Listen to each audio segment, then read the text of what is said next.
You can see this. You gotta talk to him. Brewed up, having a blast at the Brew Your Bash. Brewed up, having a blast at the Brew Your Bash. Blast at the Brew Your Bash. Brewed up, having a blast at the Brew Your Bash. What up, fam? What y'all doing? We about to kick it. Let's get social. Since we on media meeting up, we about to have an exhibit. Yeah. We gon' be vibing. This how we living. All up in color, no Damien with me. It's time to turn up in a righteous manner, but we gon' get live like Bobby and Whitney. We got the music to feed the people. Plenty of sneak peeks and some previews. We about unity and showing love. We tryna reach every single Hebrew. Catch us on the first Yom Rishon, or you can say Sunday. Every month we'll see you. Pull up a seat and pour up a drink if you like. Cause I'm finna pour me a drink too. If I with my people. Brewed up, having a blast at the Brew Your Bash. Brewed up, having a blast at the Brew Your Bash. Blast at the Brew Your Bash. Brewed up, having a blast at the Brew Your Bash.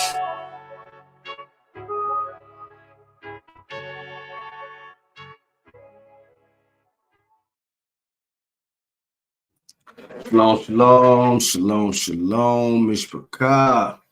All right, so we at the BYB Social. Y'all know what it is today. We're gonna have a little something special for y'all. Hanging with the gang. What gang is that? Y'all know. Yehudi Gang. All right, we got a couple of the brothers backstage. Today we're gonna have on Daoud Akeem. Gonna have on Wild Storm. We're gonna have on from Bait Mazan, Chief Prince Shema. The real me will be on in just a second. He's coming on. So we're gonna go and bring these brothers to the stage. Let me add them to the stage. What up? Shalom. I can't hear you. There we go. Shalom, Akeem. Shalom. My Shalom Kim, how y'all doing? 100%. Well, Wild Star, your mic muted. I need loyal call from me. Let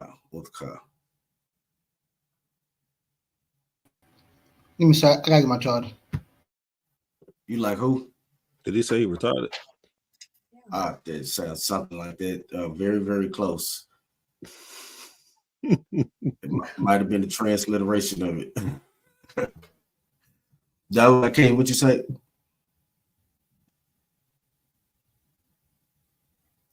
All right, maybe not talking right now. How about now? Can you hear me? Oh, okay, can. Okay. That man got that blue mic, man. I'm about to bring my mic out. Shoot. I know. Y'all for clowning. I got that from it was a gift from a friend like a while back. So I was like, let me bring it back. If we all had friends like that, why don't you be a friend and give it to me? Why don't you be a friend and go and slide that this way? Hey, bring it over there for the studio. Yeah. How does it sound? Okay. Yeah, I've never heard of it. Nice and clear. So what we're gonna be doing today, we're gonna be talking about things that we have going on within Yehudi Gang, but more so, what we're gonna be discussing is the music industry, like within the Hebrew community and outside of the Hebrew community. Like what is everyone's thoughts on it? How do we feel about it? Where do we feel it could be some improvements? How can we support each other more? What do we need to do to get this message out there? Just to kind of kick it off. So like our whole mission, as Yehudi Gang has been from jump to like put a positive message out there to combat, the other music that we got that our children listen to, our peers listen to, some of us listen to. I actually, man, was listening the other day. I was like, let me just see what because you gotta, it's just like war. We really in war, so you gotta study your enemy. You know what I'm saying? So I was like, let me go on Apple Music. I clicked on, best new music or something like that, best new songs like that. And it was going through all these, and this is not Hebrew community, so we don't Apple Music. It's like best new songs and stuff. So it's going through these different artists, and I'm listening, and I'm like, man, it's a bunch of trash out here, and this is what they saying is like the best new artists. You know what I'm saying? Like the best new songs. It was a couple of artists that from back in our time, like I get Big Crit. That's not no whack artist. You know what I'm saying? Andre 3000, that's not no whack artist. You talking about artists with skill that's talking about some substance when they. Legend. But a lot of them, but a lot of them, man, was like. That's what made me song the other day. Challenge. After listening to that, that's what inspired that song. I was like, I tried to listen to it. I found myself skipping 90% of the time to where I just went back on, put my playlist back on, with our songs, and everybody, amongst the community songs on, and then throw my reggae in there. But like, it's really at a point now where doing music is no longer a craft. It's no longer something that you pour yourself into. It's more of a fad, and the part is the ones that ain't talking about nothing are the ones that get pushed and glorified, which we all know that's an opinion. So I'm not even going to go too deep into that. I'll let some of y'all share y'all thoughts, but I just want to kind of kick it off. Where we're going to be at tonight. The discussion is like the music industry. What do we feel about it? How do we feel we can impact it? What are we doing to impact it? And then how can we support each other? What do we need to do to get our music out there, because it needs to be out there. And I hear from too many people outside the community, like man, we looking for positive music. You know what I'm saying? People are yearning for this type of music. So it's a need and it's a want for it, but we gotta have it. We gotta make it available. So how do we do that? What do we need to do? So that's what I'm opening the floor up. Whoever want to go first, spit your gab. Go ahead, Walter. You got a mouth. Like he had a mouthful of stuff he wanted to say. Now it looked like he back there like somebody. I know, right? James. I was told I had to be good on this line. So. No more chains holding me. Man, whoever, man, go ahead and dive in. This is family night now. We got the gang in the bit. For all y'all who don't know, what gang is that? That's Yehudi Gang, YG, the baddest gang in the land. We better than any gang out there. Police gang, whatever gang, Crips and Bloods. We represent brotherhood. So if you ain't representing brotherhood, we better than you. Yeah. If you represent brotherhood, we're on the same level. There you go. But now, I guess to your I guess talk about this topic. Yeah. I don't know. What I find, because I listen to music from just a variety of different artists, like different cultures, everything, and it's like understanding like frequency and vibrations is a big thing too. Because a lot of the time when you ask people, why do you listen to the music, and they know, and it's trash. Like there's songs that I like that I know are trash, but it's like it's the melody of the beat that hooks you. You know what I'm saying? And once you get hooked on the beat, the words don't really matter. It's just that the words rhyme and the cadence rhymes with what the beat is, so that they know how to ride the beat correctly with trash lyrics. You know what I'm saying? And it's like that's what people and what it is. It's trash, but it's catchy. And once something is catchy, it's easy to remember. And then it's like, oh man, I like hearing that. Like when they hear the beat, automatically your body starts moving. You know what I'm saying? You just like that feeling. And honestly, that's why a lot of people listen to the music they listen to, because it makes you feel good, on a subconscious level. And then it's funny you say that, though. Appreciate whether or not this is good or this is bad. And sometimes parents will listen to stuff and then they're not going to let their kids listen to it because they know, hey, I don't want this influencing my kid. Like I'm old enough to know what the influences are, so I can just listen to it and not affect me in that way. But like in a young impressionable mind, you hear this, you like, stuff like that becomes truth after a while. You know what I'm saying? It's like that's the truth that you're in, that's the environment that you're in. And then if you see stuff similar to that, and then all of a sudden you're seeing that's who's making money out there in the world, even though there's all kinds of other, hardworking jobs with people making tons of money, and you safe and you get to go home every night. It's like that's not what's shown in the media. It's like the glamour, the women, the this, the that. It's like, oh, all I got to do is go rap about this, and then I can get that. You know what I mean? It's like a prime example, man. Michael Irvin's son. Most people don't know this. Michael Irvin's son, is a rapper, but he talking about he coming from the hood, talking about he grew up in this, grew up in that. Struggling. He said, boy, you lived in a 20-foot gated community with all the luxuries in life. What are you talking about? What are you talking about? You talk about a kid coming from a rich neighborhood background, and all of a sudden he talking about he coming from the gutter. It's like, come on, man. Why is that what's glamorized? Why is that what's glorified? Because it's like, I mean, yeah, it looks tough and cool, but like, is it really? Right. Right. It's funny you said something about that beat thing. Each other, to speak on that is listening to each other's music, promoting each other's music. As you know, like me, the way I'm kind of helping out is like shooting music videos for brothers, trying to like bring a higher production quality to what's out there. So that way when people see it, they're like, oh man, like this looks good. Like as Maury Aton says, like, he saw like the video that we're working on right now. It's like that's a lot of hours, a lot of hard work went into that. You know what I'm saying? So it's like, but when it comes out, the final product comes out, it's like we want that to represent something better than what we've done before. As a matter of fact, though, I thought since you tapped into that, go and tell them about yourself, what you do, your position in Yehudi Gang. You know what I'm saying, and what you bring to the table. I guess I should have had you start off with that. Probably. It's okay though. Yeah. It's just family now. Well, it's family. Like family. Wild Thought, you there? You froze? Yeah, he froze. You muted. For some reason, I cannot hear you anymore. Oh, you can't. You know what? It's because there you go.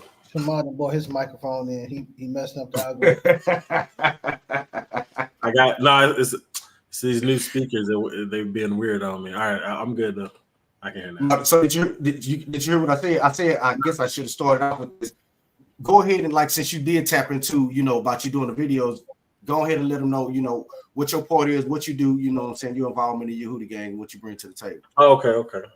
So if everybody can do that, you know what I'm saying, before y'all start speaking, you know what I'm saying, that'll be dope. Got you. I forgot, but again, it's family night. We freestyling and we wild style and then wild star on the mic. Go ahead. Right on. Well, I am Wild Star People. I am one of the co-founders of Yehudi Gang.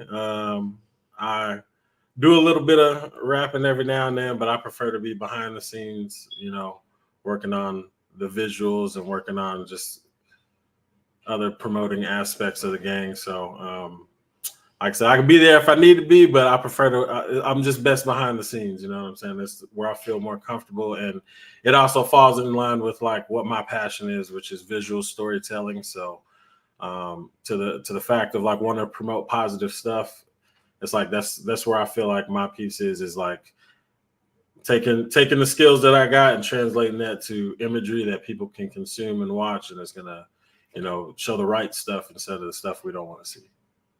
Okay. Hallelujah. All right. So welcome to Real Meat, host / co-host with the most. Is he sipping on cocoa? We don't know. No. The host can't be late, typically. So I decide. Well, okay. So let me tell you what happened. And this happens frequently, right? So every time I get ready to do something, my dog come tell me he want to go outside. I don't know what's up with it, but that's just what he does. It's been many occasions, and Ethan can vouch for this. As soon as I get ready to get on this streaming or on a meeting or something like that we about to have for Yehudi Gang, the dog comes and he tell me he want to go outside. Now he don't speak verbally, but I know when he want to go outside. So he comes and does that. and I gotta, you know, I don't want him to do nothing in the house. So, Right. you know, that's what it is. So, that's why I'm late. I don't feel like I'm late because, you know, y'all was here. You know, Okay. so this a team Now, effort. you hear that? So if you thought I was the host, get that out your mind. You know, get that out your mind. I'm not the host. I just be here all the time. You could be here too if you want to. That's typically host like duties, you know, where you got to be on the show every time. I don't have to be here. I made a decision to be here. You could make that decision too. A conscious decision. A conscious decision. You're gonna get fined. Huh? You're gonna get fined if you're not here, sir. You are contracted. Okay, well, we could put you on contract too, but you know, let me what am I supposed to do now? Because this man done distracted me. So am I supposed to be introducing myself? If I'm a host, I don't need to introduce myself anyway, right? They know me by now. And if they don't know me by now, they'll never know me. Never know me. Ooh. All right. What's up? Nasik Rashi. Shalom, can y'all hear me? Yeah, we can hear you loud and clear. You got your mic. I was just making sure it wasn't no feedback. Good. That's a sure mic, ain't it? Sure is. I sure see it. Pun intended. That's 2 puns. Can we get a third?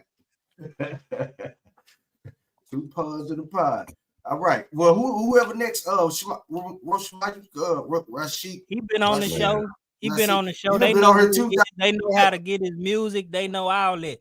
Matter of fact, what we could do, let's talk about the album because it's they can get the album now. You did the listening party. For those that did, for those that attended, for those that didn't, where can they go watch the listening party if they so choose to do so? Underneath my name, it says Beth Mazan. If you just add network after that, Beth Mazan Network, you'll be able to see the listening party that we did last Sunday. And the name of the album is House of Balance. We are Beth Mazan Music. The way to get the album is through us directly. So if you're interested, you could donate $10 to the Cash App. It's Talmud Yahoo. I'll write it in the chat. I'll go in the chat and write it. And put your email and name to where you want us to send it to. That's what we've been doing. All the people that have purchased it just been getting it directly from us. We've been sending it right to them via email. Yeah, I need that. I need that right now. Yeah. You know, you're gonna have to go on the YouTube chat and put I am. I'm doing it. I'm about to do it now. Okay. We eventually will be streaming, just not now. So it may be a while because we got a whole setup of how we're doing certain things. But as of now, if you want it right now, which I think you would, because I believe it's a good album too. Right now, you got to get it directly from us. So I'm on YouTube right now. Straight from the plug. Straight from us. Okay. Can you post a YouTube link in the chat too? That's crazy. Y'all already got it. Y'all should have already had it. It's crazy. And I'm trying to get direct access right now. I ain't doing YouTube link or the Cash App link. Which one? I need the YouTube link and the Cash App link. You just put that in the Yehudi Gang chat for everybody. So it's something else we need to talk about too. Since we talking about this listening party. What? Yep, Daoud, you already know, man. That's what they call it, telepathy. You already know where it's going. You know where it's going, don't you? It was a great listening party. It was a great listening party. Everybody should go watch it. Everybody go check that out. Hey, they had the legendary John Boy on the panel. Oh, you know what I'm saying? Yeah, y'all gotta check it out, man. Y'all gotta check it out. I wish we about to get into it. We about to get into it because there was some comments that was made that we need to address. What happened? I heard You got I tuned in later on because I couldn't be live on the show. But I tuned in, I checked it out later, and it was some stuff that I heard. I heard that Daoud made a comment. He said I think he said something like the greatest lyricist in Israel or something like that. I in don't know what it Israel. was. No, I didn't. No, I didn't. I think That I sound thought like you said something similar to it. he That said sound like something similar to that, I believe. So no. What was said was I hey, am don't currently. backpedal now. Oh no, I don't. Stand on Listen, business. I'm 10 toes. 10 toes. What what I said was I am currently. I think I said one of the top lyricists in the nation. I didn't hear think no you said one. the I top. didn't hear no. I didn't hear no one. numbers. you're trying to I be just humble heard- now. Y'all ain't hear Yeah. that? I didn't hear that. Hey, you got a point of music under yours, not humble Hebrews. You got a point of music. You don't have humble Hebrews. You Don't got, try- listen. Okay. So, all right. Okay. So let me clean this up. Outside of Yehudi Gang, Get the room. yeah. There we go. Outside of Yehudi Gang, because with my brothers and when we in practice, it's just practice, right? So us scrimmaging, it don't matter who win, as long as we go out, right? So outside of Yehudi Gang, I am the top lyricist outside of Yehudi Gang in the nation of Israel. I said it. I'll say it again. Ooh, hey y'all. For those He that's put it out tuning there. in, hey, Somebody say he got a trophy to prove it. Uh-oh. Do we got to? hey, these are big claims coming from Daoud Akeem. I'm just saying, if you listen to, and this is all the real's fault. See, this is why he should not be host because he's controversial. He could have asked about. It's the real. I'm just speaking the real. This is what I heard, y'all. You know what I'm saying? So we're gonna talk about it. This is what we do here. I mean, you know what I'm saying? We just get on and we talk about what needs to be talked about. And I felt in my spirit that we needed to talk about this comment that you made. If you listen to the albums, right, from Righteous Warrior all the way up to Divine Perspective, you listen to some of the features. That's why I say outside of Yehudi Gang, because my brother Anthon and Matt and the real, I truly respect y'all craft as MCs and lyricists. But when it comes to Moshe Israel, I don't think they're running beside me, and they definitely not running in front of me. So it's only one logical location for everybody else to be running. And so I mean, I just leave it at that. But I love all my brothers. I'm not saying anything like that. Like, challenge. Yeah, hey, I'm just saying. Let's talk about that for a minute. Okay. Can we? Can we talk about friendly competition amongst lyricists in our genre? Is that something that we should do? Is that something that we shouldn't do? Is that, are we lacking in that department? Some people may see that as boastful. That's not, some people may say that's not what we're here for. So let's talk about it. Let's talk about it. And I want to hear from each of y'all.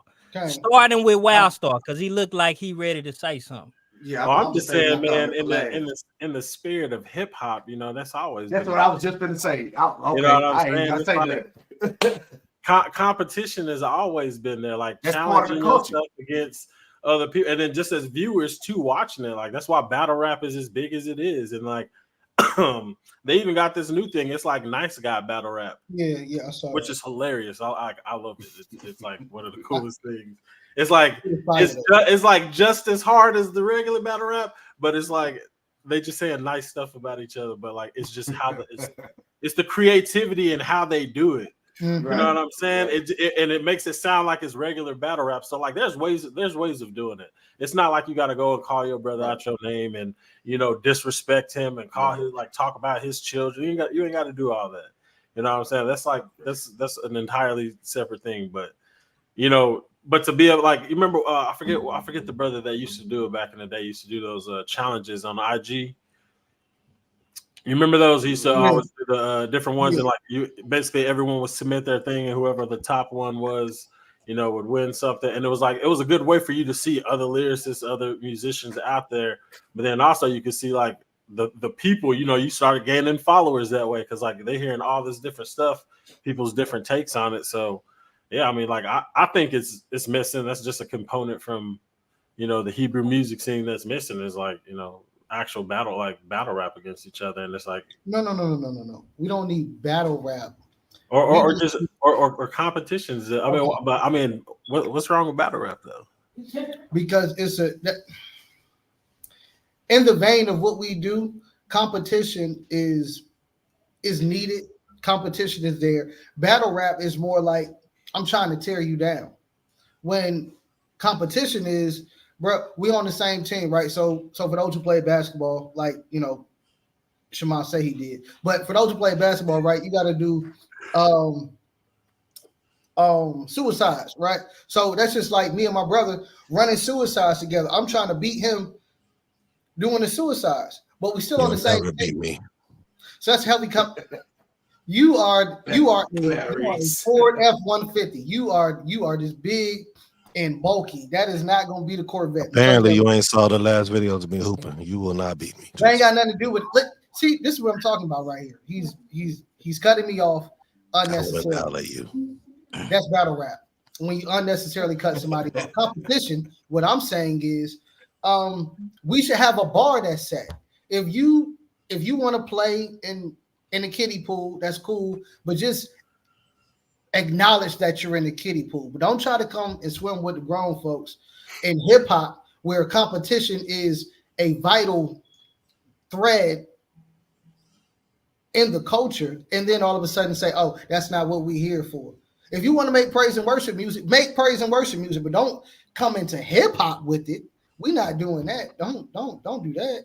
Okay, so I'm glad you said that. I'm gonna hold on to that statement, and we're gonna get into that. But let's hear from Ethan, and then hear from the R&B side of the house, which he actually raps too. He don't display it, but he does rap. He started off rapping, and then he started singing. So Chief Prince Shema. A lot of y'all don't know that about him, but I just put that out there. He can come out and rap if he want to, but I don't know when he gonna do it, but maybe one day he might do it. But let's hear from Ethan the Hebrew, and then we're gonna go and hear from the R&B, originally known as the rapper. Then I guess I'll say something, and then we'll go into that comment that Daoud made for as I think I almost forgot it now, so let me stop talking. You talking about the praise and worship? Yeah. Okay. Yep. Don't talk about that yet. Don't talk about that yet. Talk about the competition. The first that was gonna be part. That was gonna be my opening statement, so I say that to my later on statement. Okay. I was gonna almost say almost verbatim what he said, but also with what Wildstar said, like competition in hip hop, that's just part of it. Like that's like I don't even know. Every song in hip hop is really about competition. Whether you talking about you got more money than the next person, more cars than the next person, more skills than the next person, better flows than the next person. Like everything in hip hop really is competitive. So for it to not be there, I would definitely say it's a vital thread missing from the fabric. But also, like they were saying, it could be done in a positive way. It don't mean like battle rapping, like we got to come, we talking about each other, nothing like that, but just showcasing skill. You know what I'm saying? It can be so much as, like you said, like putting a challenge at you, know what I'm saying? See who put the better song out on the same track. You know what I'm saying? That could be the competition. It don't necessarily have to be like going back and forth to where somebody feel, because, like, well, okay, so we on here, we keeping it 100. A lot of our brothers are emotional, and so that ain't even a good thing anyway to kind of be going like back and forth, because a lot of our people, period, are emotional and sensitive because of the times we in. We so sensitive with everything now, even like with the sports, everything is sensitive. They making contact sports sensitive. So like people as in general are so sensitive. So in our culture, being that it's more on the spiritual side. Council It culture. could, Council culture. Don't forget that. Council culture yeah, is a yeah, thing. yeah. I know, right, You can't talk about right, certain stuff because people take offense. But yeah. go ahead. And you'll get cut loose, and everybody will come. We okay, I ain't gonna talk about that. All right. I guess some stuff is for behind closed doors. I'm gonna say somebody tried to cancel our culture, but it didn't work. Like Doug McClurkin said. But anyway, that's another story for another interview. But like I do believe like that can be achieved, and I think it's needed because I mean I'll just say this, and like I just said on the song, I don't by far think I got the best flows. Like Maccabee is my favorite artist. You know what I'm saying? So I don't think I got the best flows, but I would say 90 to 95% of Israel, like just you talking about the whole music, like the rap artists, like no, but. So I think that I think that friendly competition should be out there because it'll like honestly, like 100 being around y'all made me step my skills up. I've always been a person. I come in, I get on your song. It don't matter. I get in your song, chop a verse down in no time, record it, no time. It ain't nothing. But y'all made me sharpen my craft. You know what I'm saying? Because y'all don't suck. Y'all are some lyricists. So y'all made me sharpen my craft. So, and I'm saying that needs to be done across the table because too much we allow what I call bubblegum rap even in the community. You know what I'm saying? And people be talking about people be jamming, and then I go listen to their music, and I be like, what they listen to? I didn't hear it. I was like, maybe I'm too old or something. Maybe I'm getting old or something. Yeah. Maybe this is a new wave style that I ain't got hip to, but competition is needed. Okay, so coming from the R&B side of the house, what you got to say on it? I'm the number one songwriter, man.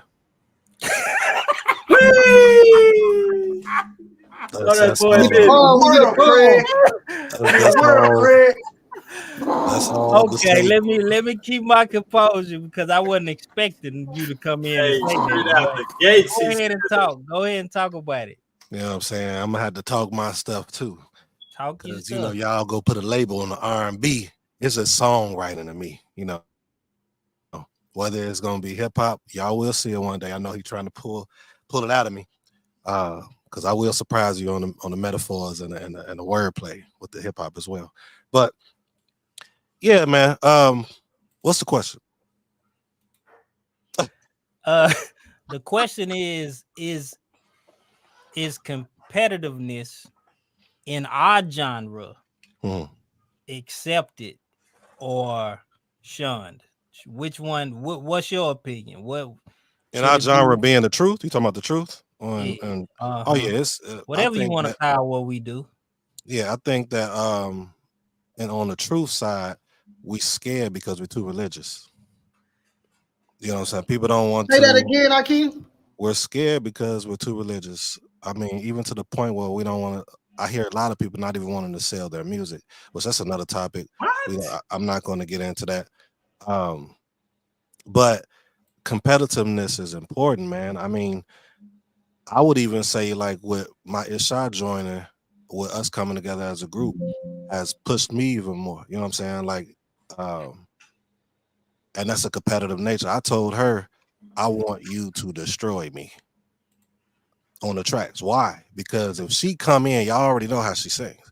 If she come in killing or whatever verbiage we want to use, that's going to force me to come in and do something, to try to match her. I know I can do my thing, but I always say she's an amazing vocalist and things like that. So I have to manipulate. I have to, do my little things that I do to manipulate and confuse the people to think that I'm great vocally and stuff. You know what I'm saying? But the competitive part is very important. I think like with what Moreton did. Like he said, he wasn't even doing music. I think at one point he was like, I ain't doing no, and then he just put out 17 albums, in like 2 months, So that competitive nature, not 17, y'all, but I think he was competing with himself, honestly. Competing with himself, and that drove him to bring what he's been doing. So I think that helps all of us. I think people like you, Darrell, like you probably look at your last music and be like, okay, I'm gonna come harder than that. So any true artist, any true writer, any true musician is always going to want to do better. Like with me and my Don't forget the pause. Don't forget the pause when you say pause, big pause. I'm trying to be serious right now, so I wasn't even thinking about the pause. My bad. But like I talked to my Isha, I'm like, dude, every song that we do, like, it's just, to me, is ridiculous. Like the one song that More Daoud said was his favorite, we wasn't even gonna put on the album. That was the least favorite for us. Which one? Collectively thought out as You got it. And You Got It is actually, I liked it. I loved it. But my Isha was like, yeah, it's nice, So my point is, and bringing it out is, even when we come out with our next, because we already thinking towards the next stuff right now, it's like, okay, are we gonna match this album? We got to do better. But I think artists like you, I'm gonna close with this.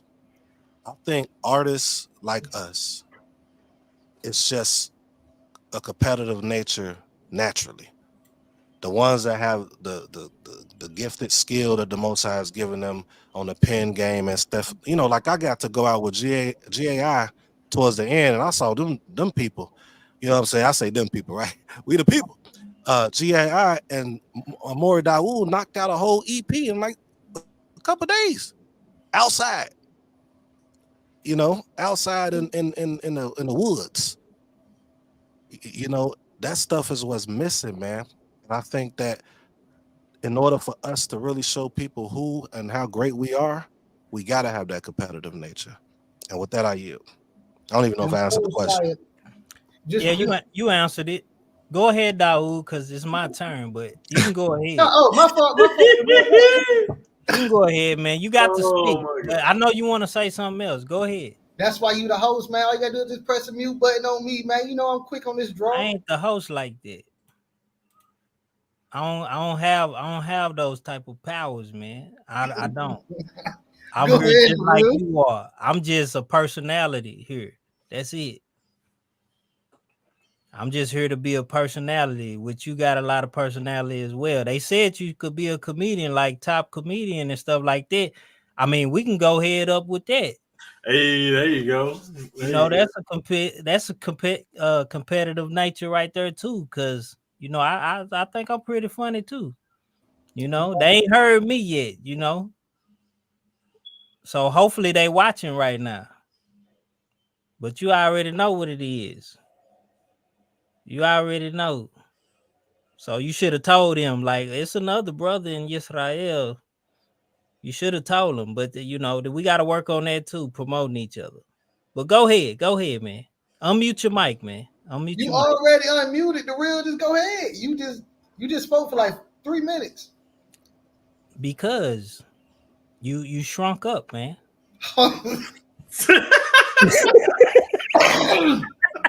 First of all, you shrunk up, man. I told you to talk, but you didn't want to talk, man. First of all, pause. Yeah. Secondly, I didn't shrink. I just saw the way that it was supposed to go. Hey, man, I ain't with this pause culture, man. Hey, man, I know what I'm talking about, man. I don't know where your mind is or anybody else mind is. Get your mind out the gutter. You hear me? Listen. That's what we used to tell them back then. Get your mind out the gutter. Now it's all pause this, pause we that. We are in the culture of baby oil and stuff going on. I just don't want no misconception. I don't care about all that, man. Hey, man, you been hanging with Diddy too much, man. Talking about baby oil. Didn't they catch a whole bunch of baby oil or whatever? Like 1,000 bottles of baby oil. Come on, he listening, so he putting himself out there. Let's stick on topic, man. Let's talk about what we need to talk about, man, because yeah, man, just come on, man. What you got to say, man? What did you want to say after Chief Prince Shemai said what he said, because I still gotta give my feedback That's on why I this said whole just go ahead. competitive. Because you also said that you had a comment that you wanted to speak on. So I Daoud, do, what and you you gonna doing make here? me forget with all this extra talking. It's extra, man. Let's go ahead, boy. Daoud. I'm trying to give you an opportunity to say what you want to say before you forget, because you know we up in age. I know you're a little bit younger than us, but myself and Ethan, you know what I'm saying, the chief pawpaw of the Hebrew community. You know, we tend to forget. I don't look that old, but I'm actually up in age, for those that don't know that. I know he said you got that youthful look, that yeah, skin. you do. You look like my age, but that's not the point. The point is, go ahead and say what you're gonna say, because you're not my age, so you're gonna forget before I do. Okay, look, as far as the competitiveness, I think everybody had great points when it comes to competitiveness. I think um if you want to look at it as competing, you can look at it that way. But I think many of them said, like, you know, pushing each other, you know, to be greater. So iron sharpen iron. You know what I'm saying? And when you do that, you know, you're around just being in Yehudi Gang, period, and we get on tracks, you know, we push one another. You know, a lot of times we like, okay, he got the ups on me. You know, sometimes we don't even be wanting to be like, should I let him hear this verse? Because I just know if I let him hear my verse, he might get the ups on me, you know, and he already know. So, like, even the nature is there, and we can't deny that it's not. You know what I'm saying? For us to do that with us, that would be us being fake, because we know that, hey, like when I spit this verse, like it goes along with passion, and that's, you know, I think what lacks, because a lot of us that have passion, that means we've been doing this for a while. We have passion about it, because that's why we haven't let it go. And you know, that passion pushes us to want to be great. You know, greatness is not a bad thing, because we always talk about how great we are as a people. We the chosen ones. So that's competitiveness, if you really, like, really think about it. Like, for you to say we chosen and you keep saying that means you competing with the other nations. You know what I'm saying? So you in turn is really in denial for you to say, hey, that's not what we're here for. Well, quit saying you how great the nation is, and the Most High chose us out of all the nations and all this stuff, and we gonna be on top, and y'all gonna be kissing our feet and all this stuff like that. If it ain't about competitiveness, if it ain't, quit talking about how great our nation is. Quit talking about how the Most High chose us and all that. You know what I'm saying? It's the real. You know what I'm saying? That's why that's why I say what I say, because that's why I gave myself that name. Because I'm gonna tell you what the real is. You know what I'm saying? That's just what it is. If you ain't competing, if you against competitive nature, quit doing that. That's how I feel about it.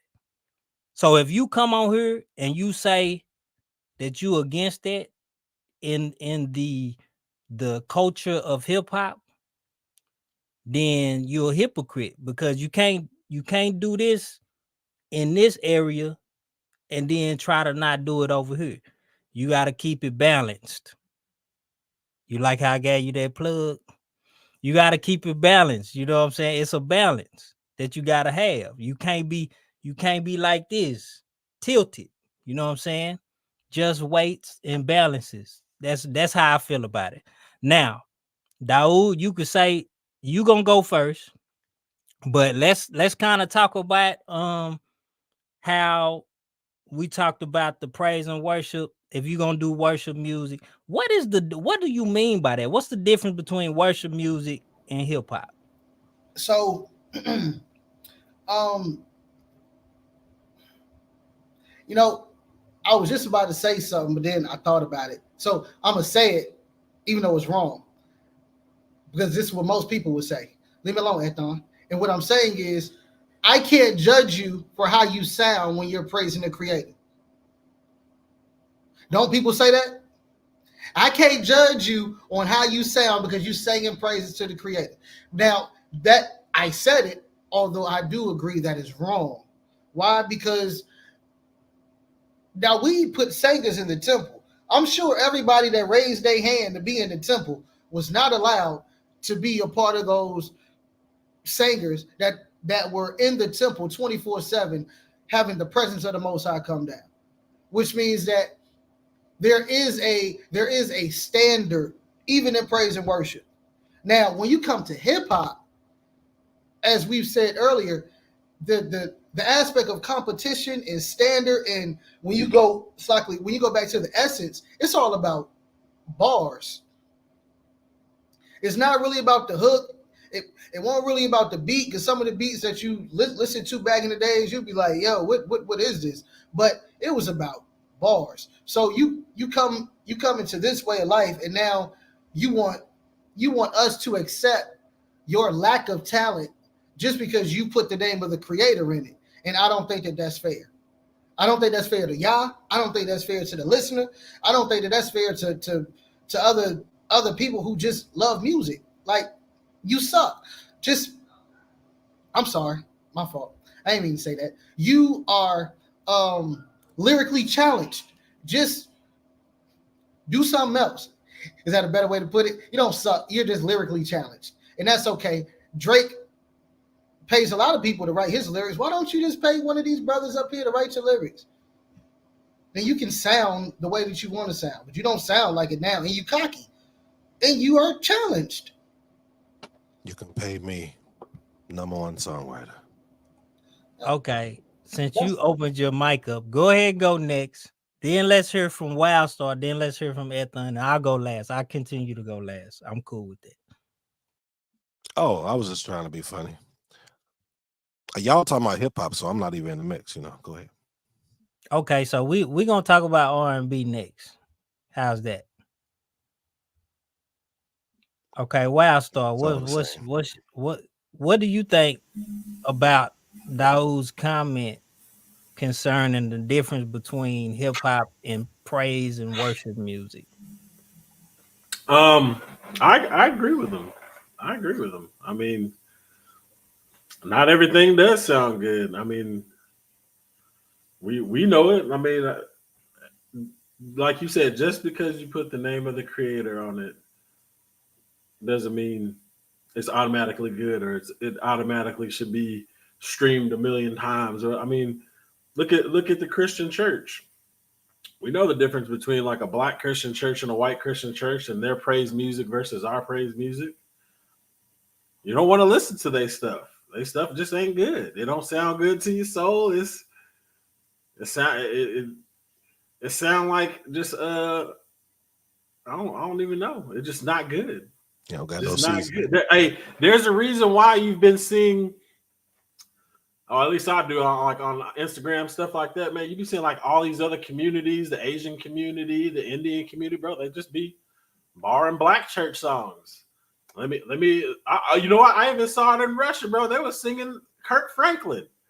You know what I'm saying? So it's just like, good music is good music, and that's what people want to hear. Because like if the other nations hear it and they don't even want to sing their own stuff, they want to sing our stuff, they'll let you know there has to be a standard, and everything is just not. It can't just be accepted. We can't accept mediocrity, because then it becomes exactly what the state of the rap game is today. What's accepted? Trash. What's muddied up under there? All the good stuff. Because there's a lot of good artists out there. It just takes time for you to search for them and find them. But you swimming through like all the doo-doo stuff that, like you said, that sound the same. It's like, that's why whenever I do listen to artists, it's like I go find the artist, and if they're good, I go to the song radio of that artist to give me similar artists from that. That way I can start picking and choosing. Okay, this person sounds good. I like the content they're talking about. But it's like, it allows you to sift through the BS. But if you scroll on there, there's just millions of people putting out music, because it's like, that's just that's just the thing now to do. You know, it's like let me just rap, because rap is just like, it's become so cookie cutter. You know, it's like you got your like, what is it? The grandma's rapping now. They just decide to hop on the beat like, oh snap, let me say a few lines. It's funny, it's catchy. It's like, oh, they blow up. Like, this is not a rapper, bro. Like, what is going on? Like, what are we doing, man? This is a granny doing a meme right now, rap culture. So, hey, you hit on some big points, man. They letting everybody rap, man. They don't care, man. But yeah, Anthony, you got anything to add? Yeah, man. So hitting on points. Is it kind of threw me the oop? Where I started kind of threw me the oop for. Man, we was in. I ain't gonna say no name. I mean, I talked to y'all about this, so y'all know who I'm talking about. But we was recording. I'll say the city. We was recording in the studio in Cincinnati, and we was doing a song, collab, bunch of brothers, we all in the studio late night. And one of the brothers was out in there. I think he came with somebody. I was out there writing my verse. I didn't even know he had even wrote a verse, you know what I'm saying? Because he didn't seem like he rapped.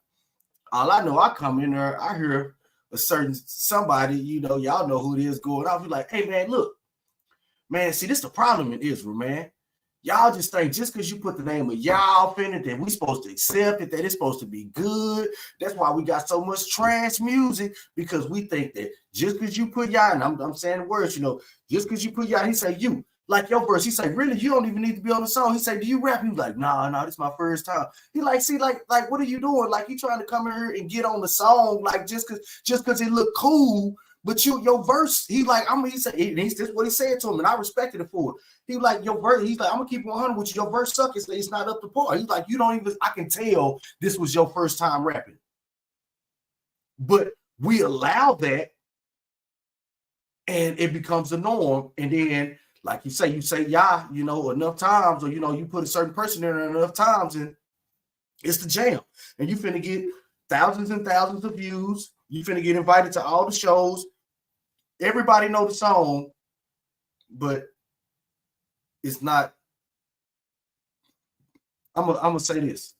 It's what Daoud said earlier. If you're gonna do praise and worship music, that's fine. Then do that. That's different from me. I'm gonna say that's different from hip hop. I don't consider my music praise and worship music. I consider my music conscious music to reach people and put a positive thought in your head to make us try to be a better people collectively, whether you believe in this way of life or not. That's what my music is for, which I would say that's what Yehudi Gang music is for, because that I know that, so I could boldly say that. But if you're doing praise and worship music, that's fine. But I still say that needs to be like what I thought was saying. That needs to be. It can't be, because I don't want to hear it. I'll be like, oh my goodness. It's gonna come like, oh my goodness, who? Oh my goodness, I can't even believe this got put out. Nobody said nothing to them about this. Nobody said like, hey, you shouldn't put this out. Like, everybody said this is okay, to where you loaded this up on YouTube and then start sharing it to people like it was jamming. Like, we got to stop that, man, because that's why nobody gonna take us serious. You can't do no any kind of music and get in the rap game or get your song on the radio. It's impossible. Well, no, it's not impossible. It's very possible because we heard it. But even that, it still has to be something catchy. Even in the stuff on the radio that we call trash, it still has to have some catchy, whether it's the beat, whether it's the hook, whether it's some part in the song, a metaphor in the song, something with the voice, the cadence, something has to be, it has to have some kind of standard. You can't just get in there and do anything. And that goes with, this is one thing I'm gonna speak on that nobody has touched on yet, the quality of music. I've heard some good artists that have low quality music because whoever mixed and mastered it, the sound is not there. Like, we gotta start taking our craft seriously. Yeah, production quality. Production is everything. You can have a bad song, but if it sucks quality-wise, it's just gonna sound mediocre. It'll never reach the potential that it should because it don't sound like it should. And with that, That's why we doing them high quality videos, baby. You know what I'm saying? That's why we stepping the game up. So, with all that's been said, I don't think I really need to say nothing on the topic, but I will say this: let's keep it short and brief, but let's draw a line in the sand, because I keep hearing, this comparison to praise and worship versus hip hop or whatever you say that Yehudi Gang style of music that we make.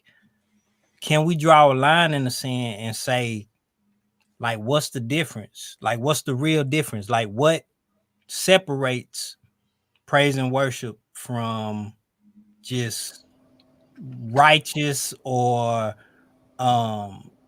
me Nothing. myself and Chief Prince Shemai, we started a thing where we say reality music. Like, that's what we started back in the day. Say this is reality music.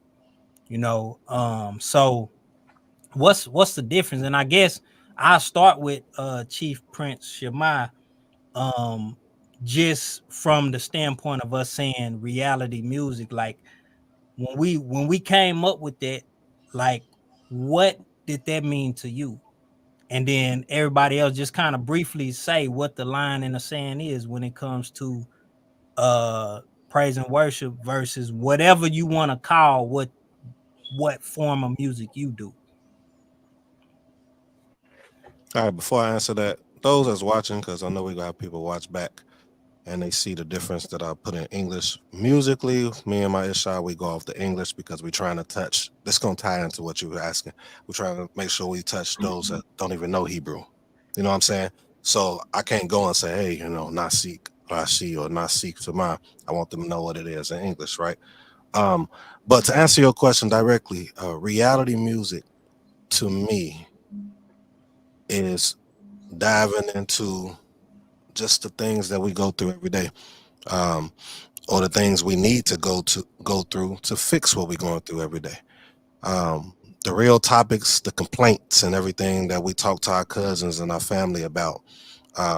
Because on Sunday or on Saturday, on whatever religion you're a part of, when you're thinking of just the praise worship music, or whatever we want to call it, it's that moment of just singing and feeling good, and it's kind of like taking you out of reality, even though it is reality within it. I think the balance is what's missing.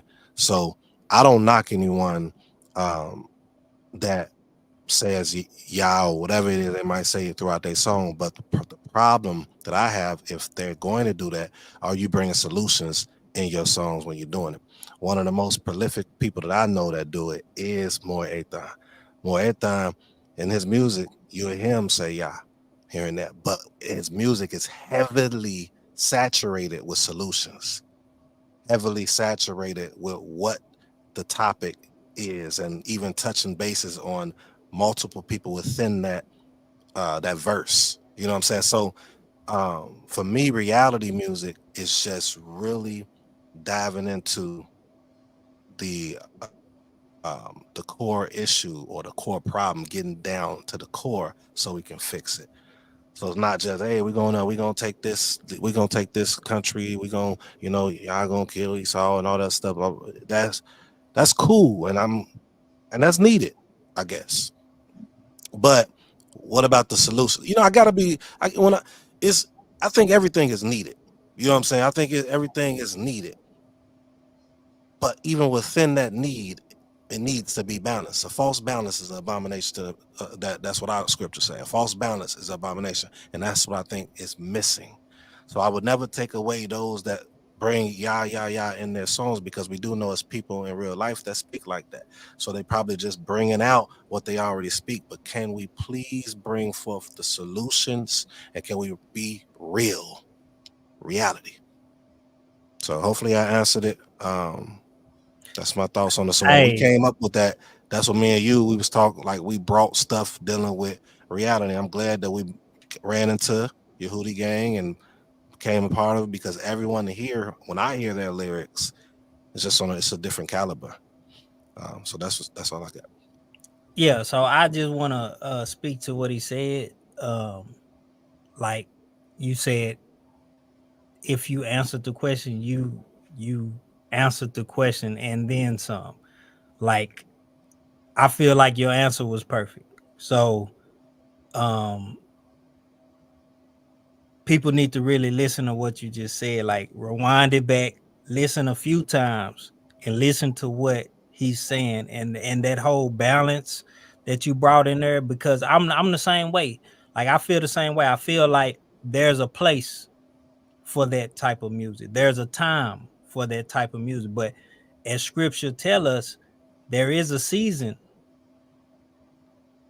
for each opposite. Because if you notice, it's just saying one thing, then it says the opposite. You know what I'm saying? So there's that balance that you're talking about. Like there's a balance. Like we need that, but we also need what we bring to the table as well. And I think the issue is that when we oppose each other and we say this is not needed, like we was talking about the whole competitiveness, like all those things are needed because that completes. Like there is no good without evil. There's no darkness without light. Like there's a balance. So we have to have that.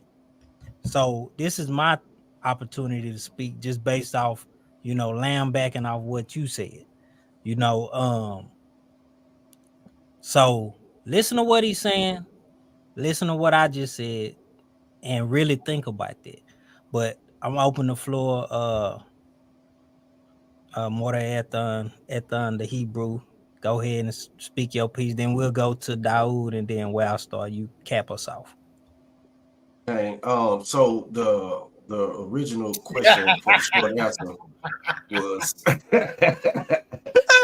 I'm sorry, man. Forgive me. Go ahead. What's the difference or what draws the line between what the music we put out and what we refer to as praise music, right?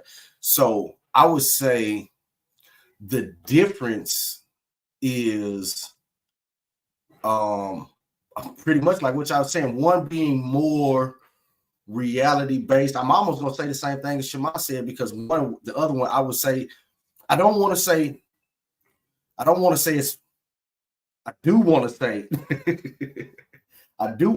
one is more religious. And I only say that from the aspect of where we get our idea of praise from. That is what I would say makes it religious, because our idea of praise, because now if you want to ask what my difference is, I would say there is no difference. Like I've been on different listening parties and people say like, oh, that song is not for the Shabbat. Like, how is a song that's a positive song not for the Shabbat? Like, what are you talking about? And that's why I say like it gets too much, it gets tied into too much religious thought versus actual what one was considered praise or worship. Because worship, when you go into the Hebrew, worship is the word avad, which means to serve. So when you're talking about worship, that means service. So your worship should be your service, not you singing the song sounding good. Your song. What you would call it. A song. Your song. A song. Right. That part. A poem. So can you be a little more specific for the people that's listening? Because we got insight, on this whole ideal of this is not music for the Shabbat. So right. Can you elaborate a little bit? And I know Daoud can elaborate because we all have insight. But what did that statement, and you don't have to put no names out there, but just elaborate on the statement of this is not for the Shabbat and why? It was now one of Daoud's songs, I can say that probably was not for the Shabbat. that would rightfully so deserve to be skipped. Was it a bad song? No, it was just a grown-up song, you know what I'm saying? So I could feel that I could feel that one. But I mean, it's like if it's not a praise and worship type song, they'd be like, oh, I wouldn't listen to that on the Shabbat, but it's a good song. I listen to it any other day of the week. Like, what makes it not Shabbat worthy? Like when we got the songs, we got songs of Shlomo, Song of Songs, you know, like we know what that's diving into, like, and that's in the Tanakh, that's in our holy scriptures. So, like, I think we become too religious when we deal with the word praise. That's what I would say. I don't distinguish any difference because we all doing the work, which is bringing positive music to our people to bring awareness about what Torah, which is a way of living, not the religious aspect or you got to read the Bible. No, live righteous, live upright. Yeshua, live upright, walk righteous, do right, do what you know is right. And that's the music we pushing. And if the music is pushing that message, then there is no difference. So real positive music. I may plug that. RPM.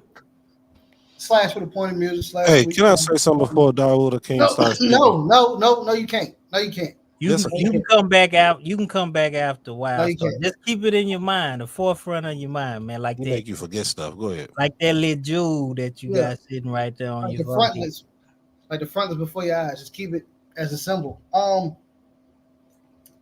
I agree with with Aki at time, but then we got to be careful with that, right? So you got a song on From the Trap to the Tour. For those who haven't heard it, go ahead and get that.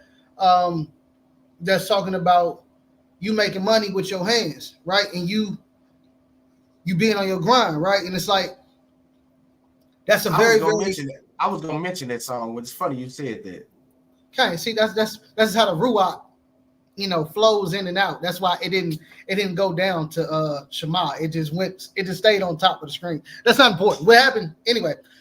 So you have a song that's talking about you working with your hands and hustling. Now we can't say that necessarily in the temple on Shabbat. Now after Shabbat you could, and what I mean by after Shabbat, which is another conversation. I'm talking about after service. So after service you could. Now I mean, we on your way home, you can bump it, Trap to the Torah. So, but when you're thinking about praise and worship, you're thinking about music that puts you in a mindset of completely honoring the Creator.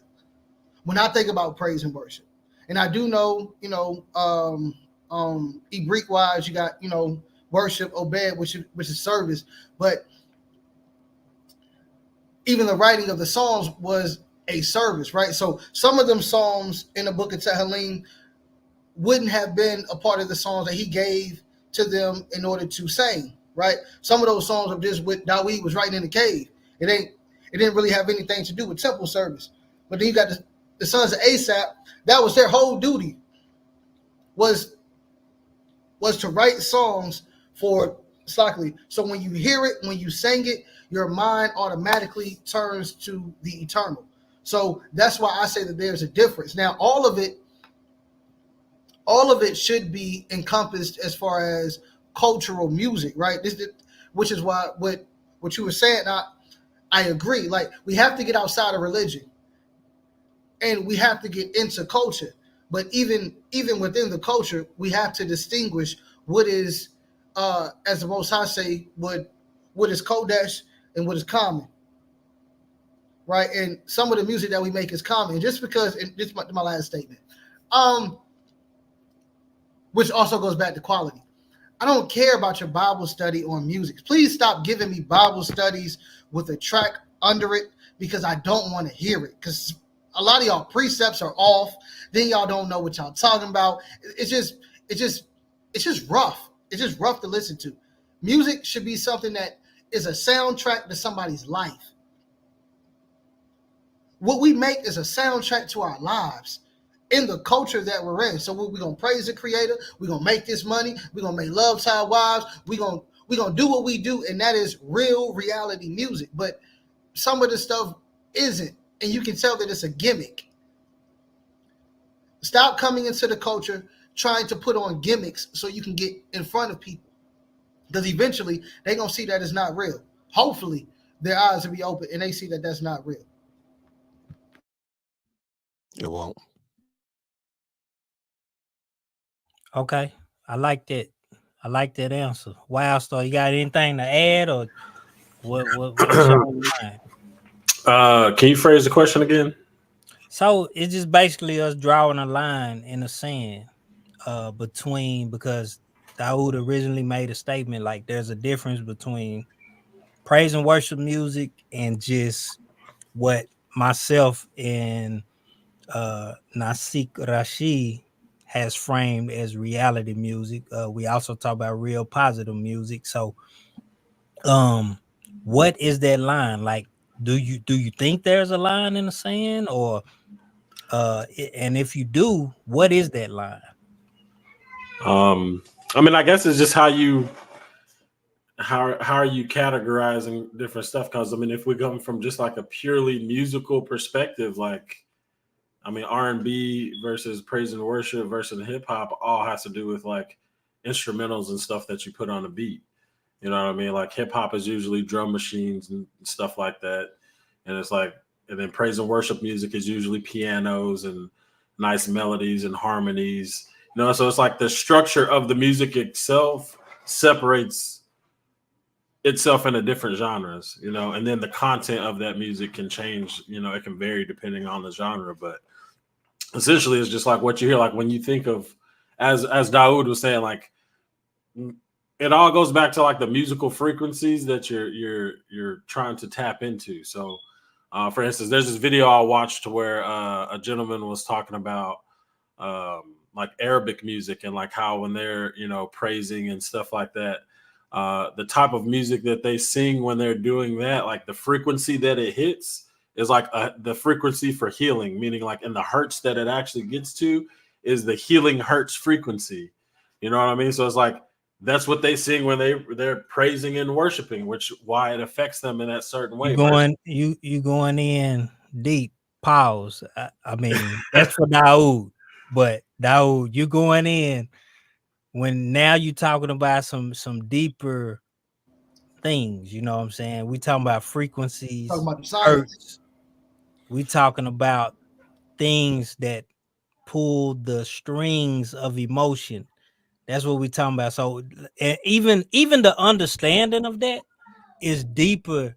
Like when we talking about like on the music side of the house, the musician, the spiritual side of the house, like we talking about 808s, which is in the lower frequencies. Yeah. And what type of emotion that pulls strings of is different than, like you said, the harp. We go to David. Yeah. How he played the harp. And that the instrument remove the evil spirit from Shaul. So like, though it get deeper than what people really know. Yeah. Think about that if he tried to play drums to get rid of that spirit. Probably wouldn't have worked like that. Probably would have riled the spirit up some more. Because what does drums do? Makes your spirit jump. It makes you. That's just what it does naturally. Versus the harp that bring, like the vibrations that sends out. It causes stuff to move. You know, it causes things to get out the way. And so it's like, but then it also it causes you to start synchronizing at a different level too. You know what I mean? So it's like that's really what it comes down to. I guess if you want to separate the lines between like praise and worship, it's just like the whatever frequencies that you're tapping into is going to just differentiate what moods you're putting yourself into. So it's like if you're going to honor and serve the creator, it's not like you're trying to get into like, oh, let me get hyped, let me come up in here. It's like, or like those of us that have played sports and stuff, right? That's why you listen to rock music and hip hop music in the locker room before you go play football, because usually those type of musics get you hype and get ready to go tackle somebody and go deal some damage. What they say the winning spirit. What like it we can get deep here. Yeah. You know what I'm saying? Like we can really get deep here. Even with the genre like crunk music. Yeah. Music that gives you a crunk spirit. So all these things, like it gets a little deeper when we like a lot of people, I think they look at things at the surface level. Right. Because the point that you made me want to ask, well, can we really make worship music with 808s? Yes, which is why I was going to push back on Wildstar. Pause just for a second, because the frequency is it's more about the lyrics and the intent of the words as opposed to the frequency, right? Because you got something like there's a song out now, All Praise to the Most High, right? That's more of a hype song. Like Chief Prince Shema, you heard it. It's not really a piano heart type of feel, but it's still giving praise to the creator, which will rev up your spirit. And then you got some songs like Lauryn Hill, Killing Me Softly. That beat is not typically a hip hop beat. Right. But the way that the lyrics go and the hook and what she put on the canvas is more what distinguishes it. So you saying there's a mixture. There's a mixture of the two that classifies worship music. Is that what I'm hearing you saying, dog? Say that one more time, Maki. I said what I'm hearing you say, and you can confirm. You're saying there's a mixture of the two that classifies it as worship music. Like we're talking about the frequency, but also the lyrics that goes along with it. Okay. Yeah, I would say to that is those are generally kind of that's not typical though. Like and that's not to say you can't like I said you can't make a praise and worship song with 808s, but like that's not like the standard of like what a worship song is. Like you like really good artists can do anything with any kind of beat. You know what I'm saying? Like Lauryn Hill is just a good artist just in general. You know what I'm saying? So she can take that style of music and make it into and marry it with something else, you know, and it can be accepted. So I'm not saying that you can't do it. I'm just saying like if you're gonna look at like this is this genre, like if this is praise and worship, just like on a base level, is generally this. Okay. That's not to say that you can't make a praise and worship song on like a hype track, you know what I'm saying? Because you can definitely do that, but like everybody can't do that. You know, that's not something that's gonna be like you're not going to see a mass amount of that type of music. So it's like, but that's also a good thing because you do want to categorize stuff for like you said, there's a time and a season for different things. So it's like if we go into war, it's not like I want to listen to melodies and nice harmonics. No, I don't want to hear that because it's going to make me peaceful. Generally, it's going to make your spirit peaceful. And it's like that's why I said about the frequencies is like how is it affecting your spirit? And like what mode, like whatever you're trying to do. So if I want to be in a more subservient, honorable state, like I don't really want to listen to something that's gonna get me hyped because that's not gonna generally put me in that state of mind.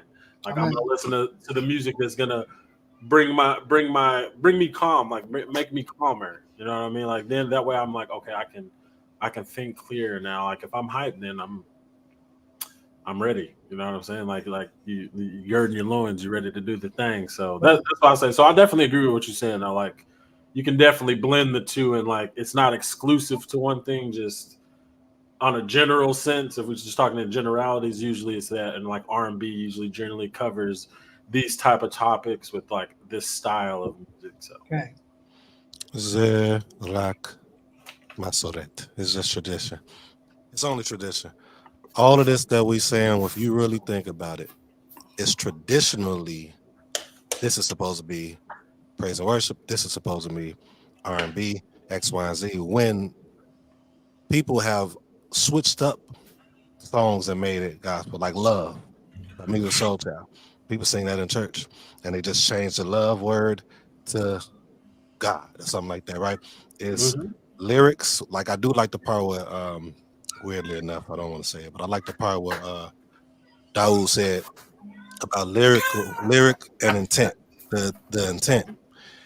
The problem, I believe, because there was a time when we was on the platform. I'm not gonna say names, and me and my Isha had played some of my music, and it kind of got like overlooked because of the sound.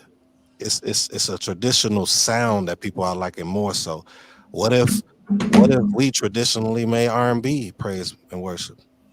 You know what I'm saying? What if that was I think that's just what it is today. It's to me it's no difference. You know, the frequency of what you was bringing out with Dawood and Shaul, right? With the harp, with the pitches. That's why a lot of people generally like men and women with higher pitched voices most times because it's that frequency, and that travels in every genre. But I think it's just more so we look at this traditionally as how it's supposed to be praised and worship. Back then, the way that we praised and worshiped the Most High as far as singing was different than the music that we hear today. Literally, it was more like the old Baptist type of the old Baptist. Say that again. It was more so like like I'm talking about the way it was back then versus what it is now. It's not the same. It's different, and we have made it traditional of what it is now. My point is, the people are what makes the common tradition. I would bet that musically it was different back then than what we have now. Their style of singing, their style of writing, all of the above. It might be some similarities, but we have infused a lot today. If we want to go deep, y'all want to go deep. I'm telling you, huh? What you say? I don't know about that, Aki.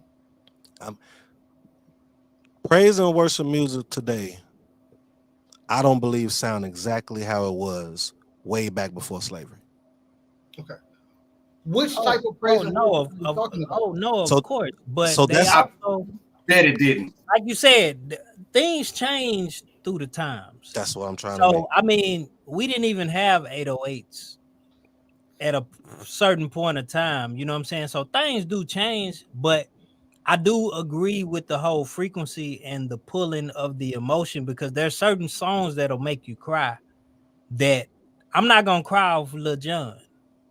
You know what I'm saying? So that's a no. I'm not. You will never see me cry to a Lil Jon song. Yeah.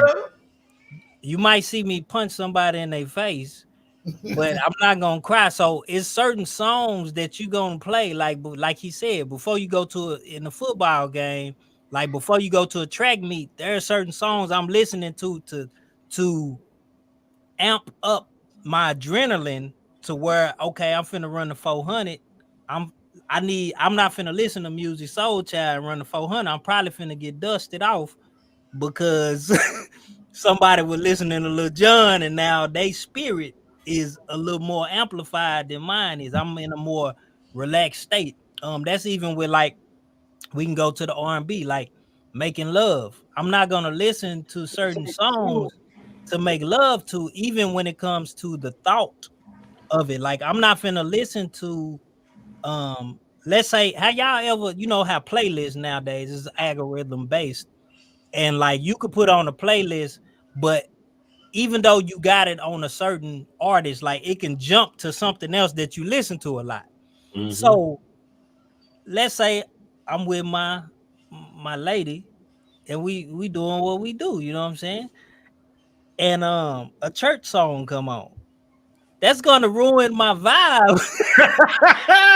It's gonna kill the mood real quick. You know what I'm saying? Or even if it's something else, you know what I'm saying? It's about like killing somebody or whatever, that's gonna ruin the whole mood. So I think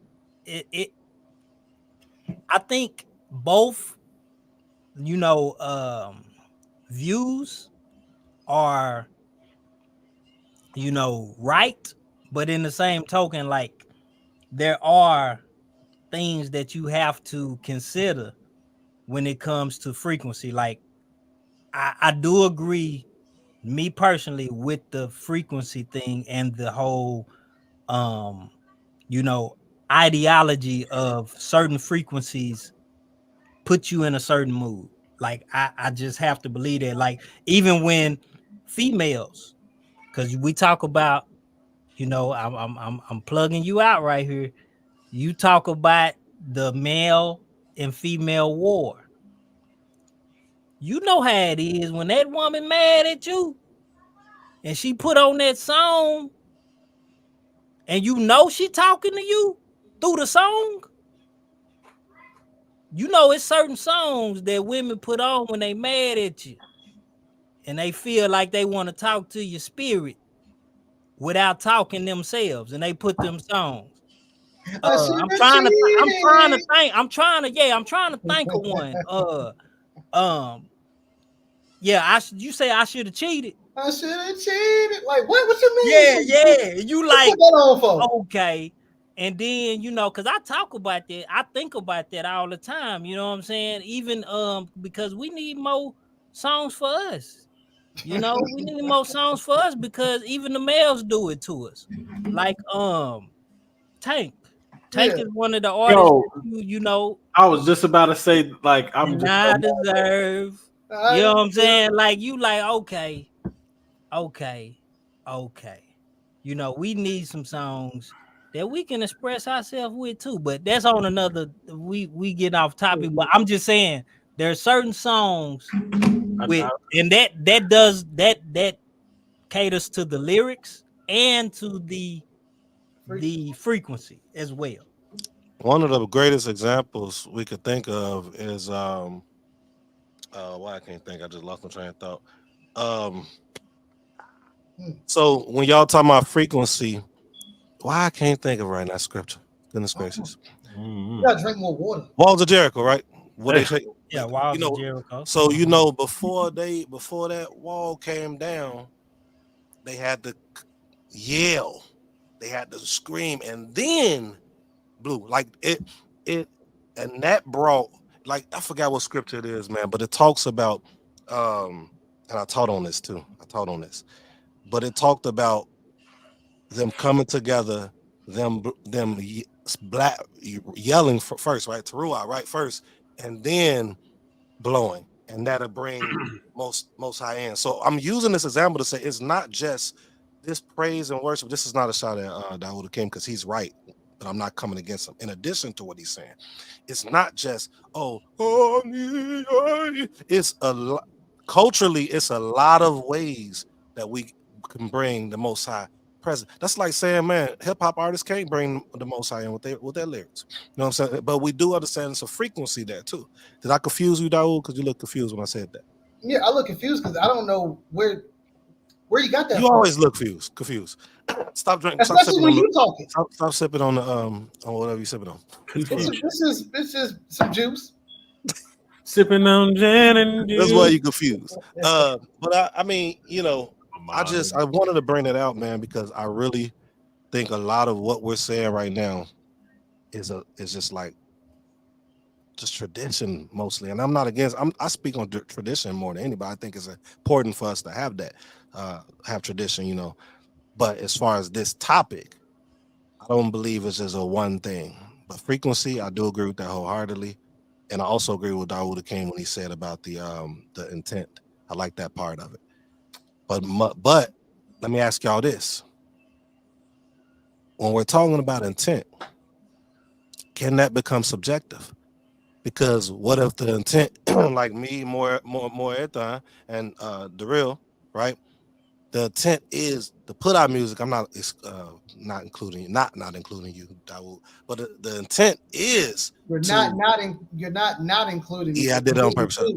That made no sense. But the intent is we're doing this music for the people, for the Most High, and to bring the Most High, bring the people closer to the Most High. So in essence, bringing the Most High closer to them, right? In general. But somebody will listen to your music and say, "Oh, that's not praise and worship worthy," but the intent was there. So for example, right? More Ethan got a song called Most High, right? I'm gonna plug his music. I'm not gonna plug mine, but he got a song called Most High, which is on my Shabbat playlist. So I listen to that on Shabbat. So it's like we're talking about there are levels to praise and worship, right? Absolutely. Typically, singing is going to be at a higher level of praise and worship and getting and bringing in the presence of the Most High as opposed to a MC. Typically, I was singing, but You're like in the middle level, only because I really don't. Your pen puts you at a higher level than what you as Shema puts you at. Because if you were just Shema, you would be at a low level, but your pen puts you at a high. Anyway, it's not important. No. Don't grace over it. I want you to hit you said. Singing puts you here. I said I am singing, and it still will be classified. Like keep trying. I'm gonna keep on trying. Oh, no. Because the content of that song is not focused on the praise of Yah. We have to understand. Well, we don't have to understand anything, but it would behoove us to understand the different levels of praise and worship. Everything that we're doing. No. How do you praise Yah? You praise Yah, but it depends on. It depends on your perception. Mm-hmm. Now we understand that because we dive a little deeper into the Ibrit, we understand that's servitude to the Most High, and then it can be perceived that okay, we're talking about this particular topic that people don't. That's important, but people perceive it as not to be important, which would serve us as a people to, like you said, become closer to Yah and become righteous. But because people, it's just like, oh Yah, we praise you, we worship you, we thank you, we bless you. That is the ideal of what praise and worship is. And he said, y'all lips are close, but hearts far away. That's why I said, that's why I was saying that I really don't distinguish the difference because of what Daoud said. The intent, I believe, is more important because Yah said man judges the outward appearance. I judge the inward appearance. I judge the intent. What's the intent of a man's mind? Why are you doing this?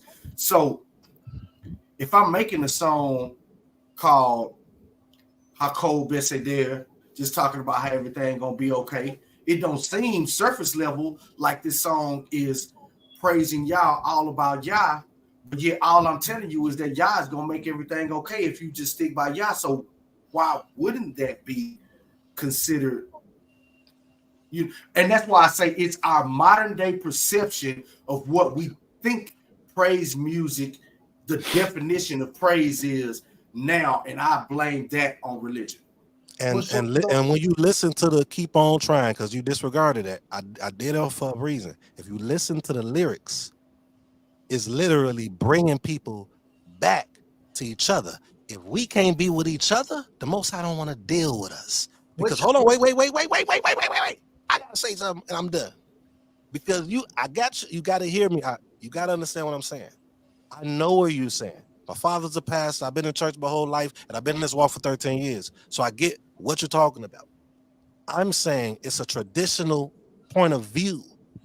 If in my lyrics, I'm literally saying the same thing that the prophets is saying to all the people, how can we say that's not on the same level? We can. I know how. But how? Really think about what I'm asking. You just compared prophecy to what Aesop and them were doing in the temple. I didn't compare anything. I didn't bring them up. Hold on. You just said if I'm saying the same thing that the prophets said in the song, so you're comparing prophecy, and then on the other hand, we're talking about no. I'm not comparing prophecy. See, you missing my verbiage. The prophets didn't just talk about prophecy.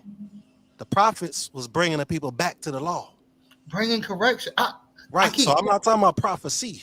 I'm saying doing and speaking or writing exactly. And I'm not trying to make this a religious thing, you all. We're just trying to get a understanding musically. We chopping it up. So go ahead. Yeah. I'm gonna be quiet. Let you speak. No, you're right, and I get what you're saying, right? Because to me, MCs, not rappers, but MCs are more of the prophetic lane, right? So writers are more prophets today. Those who really got a pen, who the Most High touch.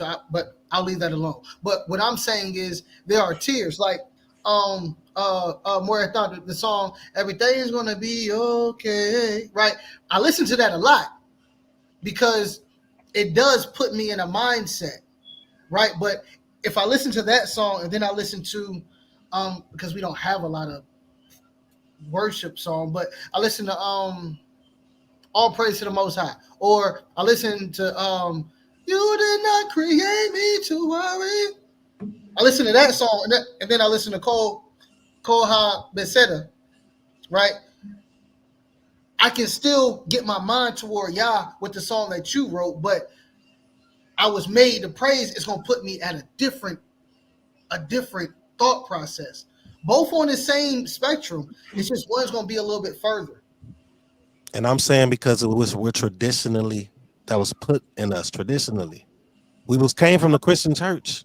Well, the only reason I'm gonna push back on that is like I get that it's traditional in a sense, but like stuff came from a foundation. Like hip hop didn't exist until all the different stuff that Black people went through culminated all this different stuff. You had to have jazz, you had to have all these different genres come up together to even formulate what hip hop even is. You know what I'm saying? So it's like, but ultimately, so I get what you're saying as far as like the lyrical content, but like when you get down again, like from a scientific perspective, it doesn't matter if your intent and your lyrics behind it are praise and worship. The frequency that actually comes out is what I mean as far as like what's gonna put you in that mood, because like the frequencies like physically do something to your body to change the nature. So that's what I mean as far as like there is a difference in praise and worship, a higher tiers of praise and worship, because one music, because of the beats, because of the instruments that you put in there, is going to physically, like we can measure the wavelengths. Like we have that capability now. So the fact that we can measure these wavelengths and see them, we can literally just put music side by side and see which one will put you in a better place. And like that part is what's undisputable. So you know, okay, yes, they can both get you, and both can, the intent can bring you to the Most High, but like one is going to put you at a higher tier because of the frequencies that are passing through your body, because of how we were made, because how the Most High made everything. That's just the natural order of how certain things work. You know what I mean? 100% agreement with you. 100%. But again, I'm not saying that again that you don't have those nuances of being able to do this or do that and it still be considered, you know, praise and worship, because again, as human beings, we have the ability to decide and differentiate different stuff and categorize things.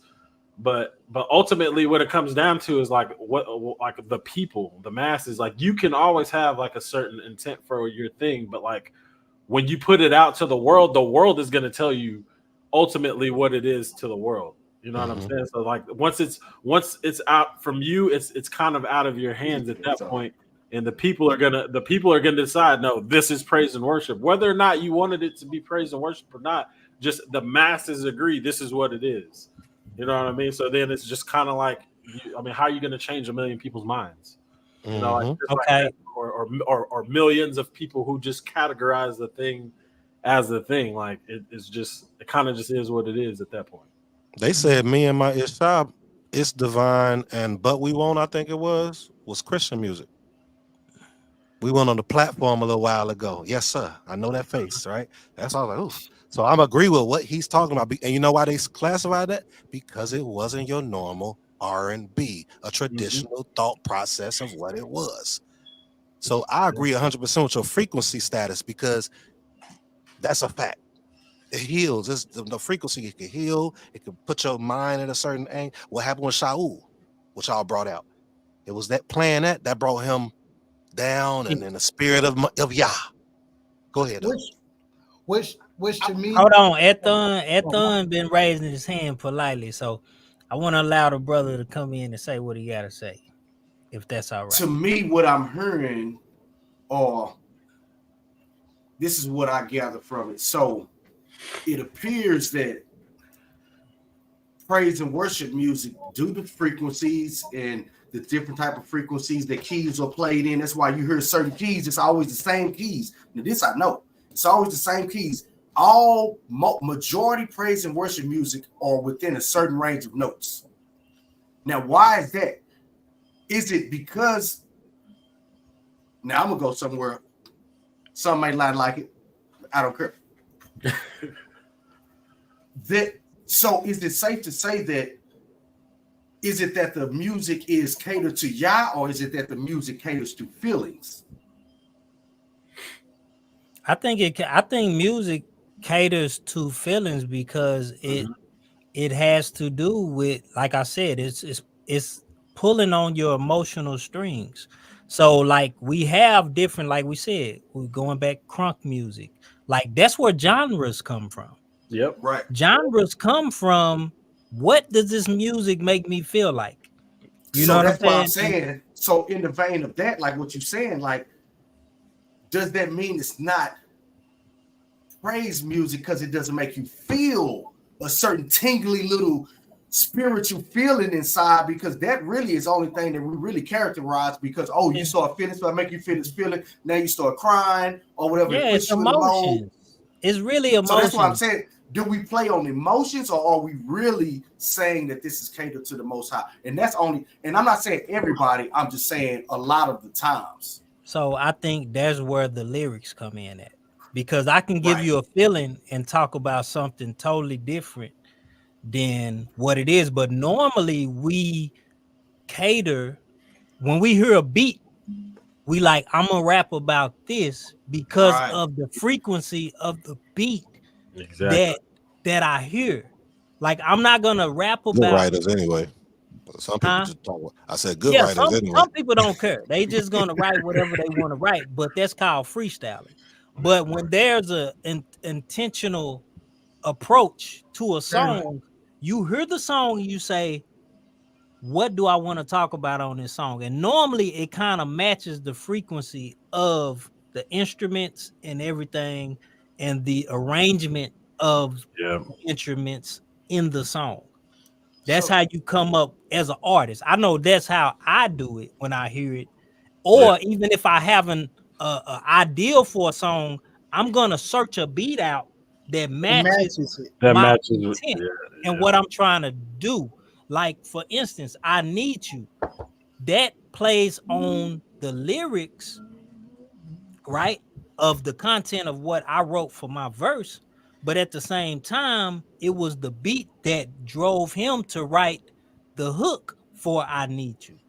So me as a featured artist, I can only go off of what the hook or the chorus is as a featured artist. But when I Need You, I'm like, okay, what do I need the Most High for? And now my lyrics is complementing the beat and the chorus, but it's coming from my perspective on what I need the Most High for. So now my lyrics coupled with the beat, coupled with the chorus is going to, because on that song, Ethan talked about something totally different, what he needs the Most High for. But now you talked about something totally different, what he needs the Most High for. And I talked about something totally different than what I need the Most High for. Now, for those that relate to each one of our approaches, is going to hit their spirit a little bit different. Most people that hear my verse, they cry because of what I'm talking about. They're not crying the whole song, but the melodies in a song puts them in a certain move. And now when they hear my lyrics, they're relating to the message, and now they're crying because both of them. Now, if this was an upbeat song and I'm talking about the same thing, because I talk about my struggle, my tribulation on a lot of songs, but most people don't cry to those other songs like Go Hard. A lot of people ain't heard my verse to Go Hard, and I see your hand up. I'm about to close this out. But most people don't cry to Go Hard. They feel what I'm saying. It's the same. I'm talking about the same stuff, but they not gonna cry. It's the melody coupled with my lyrics that makes them cry. But go ahead. I yield. And I want to do something 20 seconds. And I'm passing to Dawood Akeem. This is going to confirm, I hope anyway, hopefully I hit the right note. This is going to confirm what Wild Style is trying to say to y'all, right? You said, I need you now, right? I need you now. I need you now. Right? Wait, stop. Let you messing up what I'm about to do. You messed up my. I need you now. I need you now. Right? The frequency is just different. Which one you gonna like? It's not even the second one, because I was about to say, latter. why are you playing with your vocals on here? Right. So what I'm trying to do is, if I didn't do it like the song, we know where the song came from. But just saying I need you now is different than singing it. It's that frequency that he was saying. So when we talking about praise and worship music, it's literally more than anything, probably the combination of the frequency already, because it puts you in that space. You hear a man or a woman that could sing, you can be like, you'll be walking like, oh, it's that frequency, it's just the sound. It grabs you. And then accompany with the lyrics. But the tradition, I'm gonna always go back to that, can dictate and like, as you all eloquently, I love this platform, by the way. This is some deep conversation. I'm passing back to Dawood King, but I was just trying to make that heard so we could see what we all trying to say. Go ahead. So I think that we're all saying the same thing, right? Tradition, from what I see, goes back over 3,000 years. It's not here in America. It wasn't slavery. It wasn't none of that. We talking about, read the scriptures. Melech Dawid was called what? Anybody know what he was called? What you talking about, the name? King David was called something. You talking about Man after God's own heart? Man, yeah. He was called a lot of things, sir. Yeah, go ahead and just tell us, man. Musically, he was called something. What was he called? What, a psalmist? A psalmist? What? He was called the sweet singer in Israel. Oh, I didn't know that. I ain't heard that. What does that mean? Yeah, that actually is one of his. I looked up one of his well-known titles. Is and what does that mean? It says David the Conqueror, David the Pious, David the Sweet Singer. Mm-hmm. Sweet singer in Israel.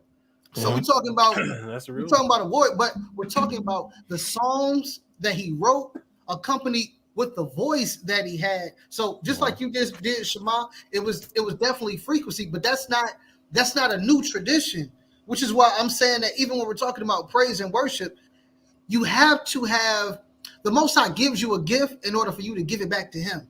We all have pens up here, right? Mm-hmm. So the Most High gave us a pen game in order to write and then give him back what he put inside of us.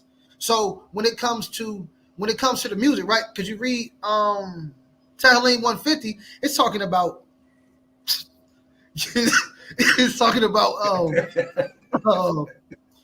cymbals, harps, all of that, right? So you're talking about he making a lot of noise in 150, but he's still talking about praising the Creator.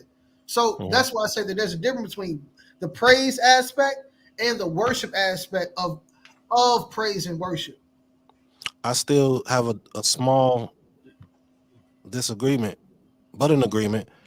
When you say tradition go 3,000 years, I agree with that. Just read the script. I agree with that as well, wholeheartedly. But we still don't know. We have examples of within the last 100 years, as far as how songs sounded, it was different, but it was similar, but it wasn't what it was today.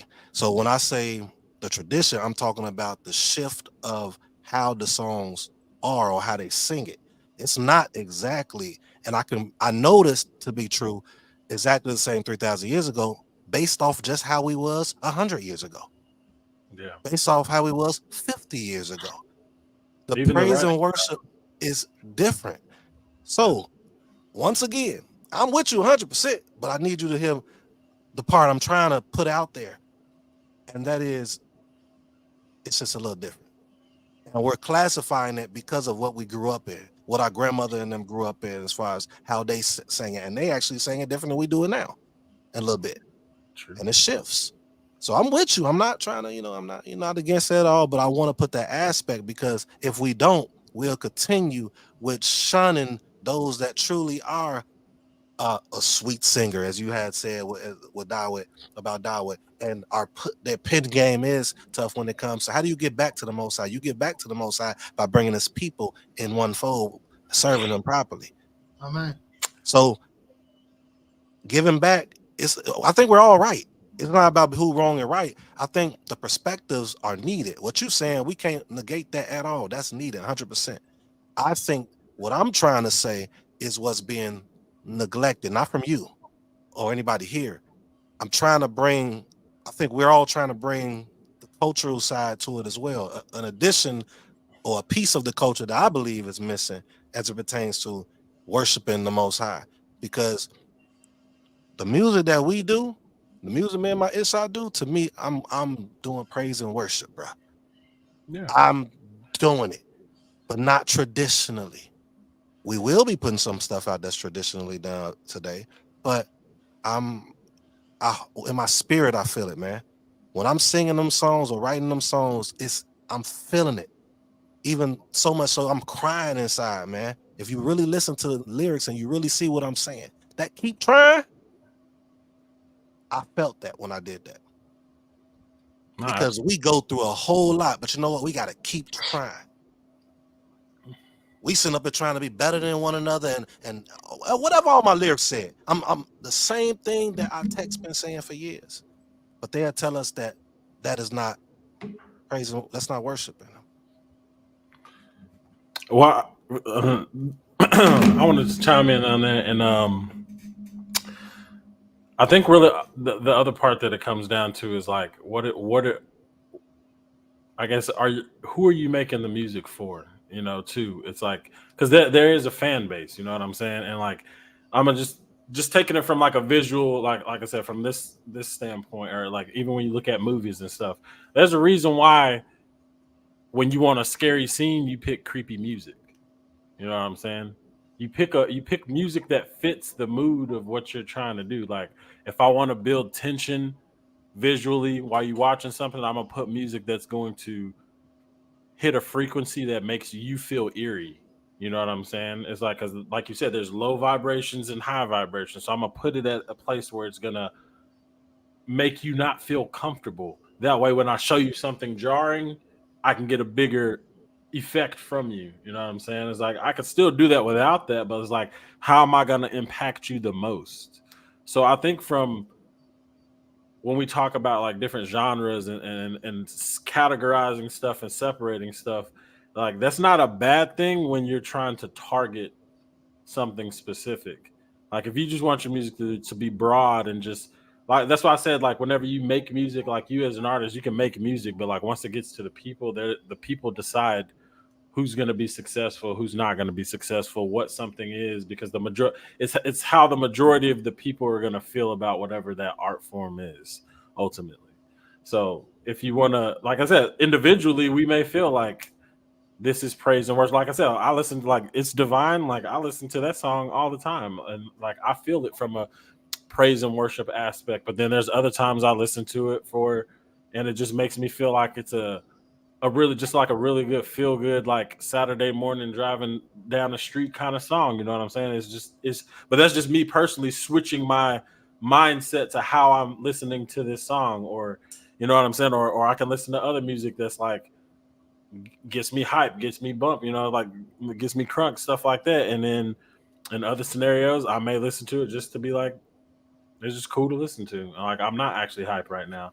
So like I said, ultimately it comes down to, like, I think that's why we have the genre split up, and why certain stuff seems more traditional is because, like, if I want to be a praise and worship artist, like, there is a lane for you to just target those kind of people that like that kind of music. Or if I want to be a rapper, like, I want to target hardcore rap, or general rap, or this kind of rap, or underground rap. Like, so it's, and that comes down with the content of what you're talking about as well.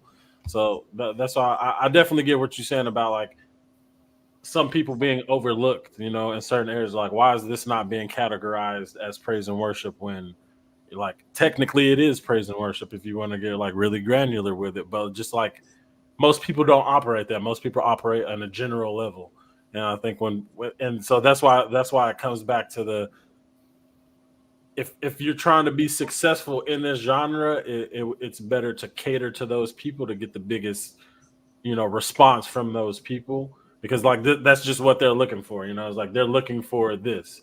So if you cater your music to that, then you're going to get the response. Just like movies, like people don't want to see movies with this kind of content and this kind of content. Or even not, like for me, like I'm a gamer, like right now they're putting in all kinds of stuff in video games where we're like, what is this crap? And the marketplace decided, we told you we don't like this, so guess what? We're gonna vote with our money, and we don't spend money on that.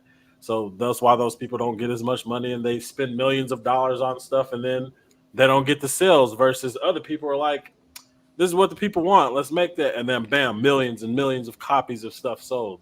So it just comes down to like, ultimately, if you're trying to just be successful in the genre, is like catering to that audience in that traditional aspect. But then, I mean, if you're just talking about from like a philosophical, just broader or granular perspective, then like technically stuff is, that is praise and worship. Or technically even like the hip hop 808 be like, that can still be considered praise and worship. So like I said, it just comes down to like what's your intent, or really like what the audience is gonna, how they're gonna receive your intent, and generally this is how they receive it. So if I could, and then we can move on to a different topic, I just want to say, like with everything that's been said, it's all about perception. And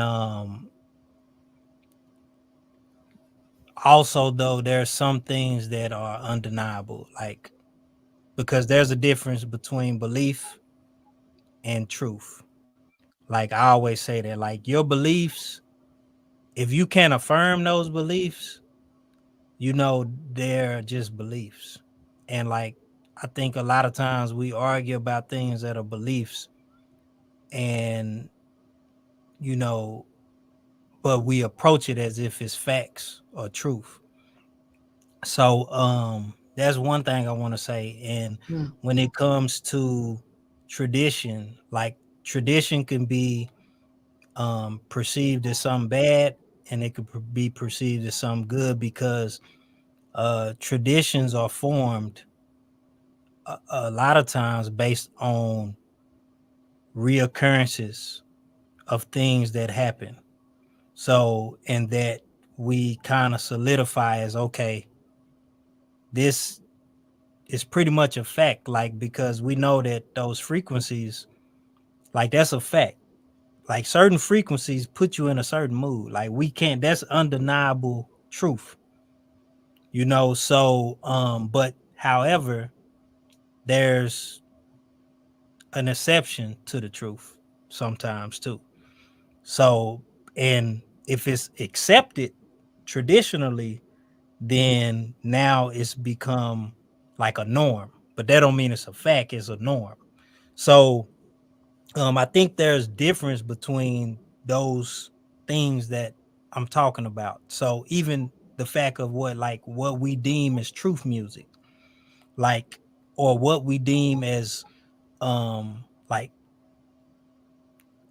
a particular genre. Like, truth music has become a genre, right? So somebody, or even when they say this is Shabbat music, like we was talking about earlier, like that's subjective. Some people can say, I wouldn't listen to that on Shabbat. Others say, I will listen to that on Shabbat. So who's right? It's subjective. So we just have to say, this is just a subjective topic. And that's just what it is. Like he's saying, praise and worship. Like some people may deem this as praise and worship. Some people may not deem it as praise and worship.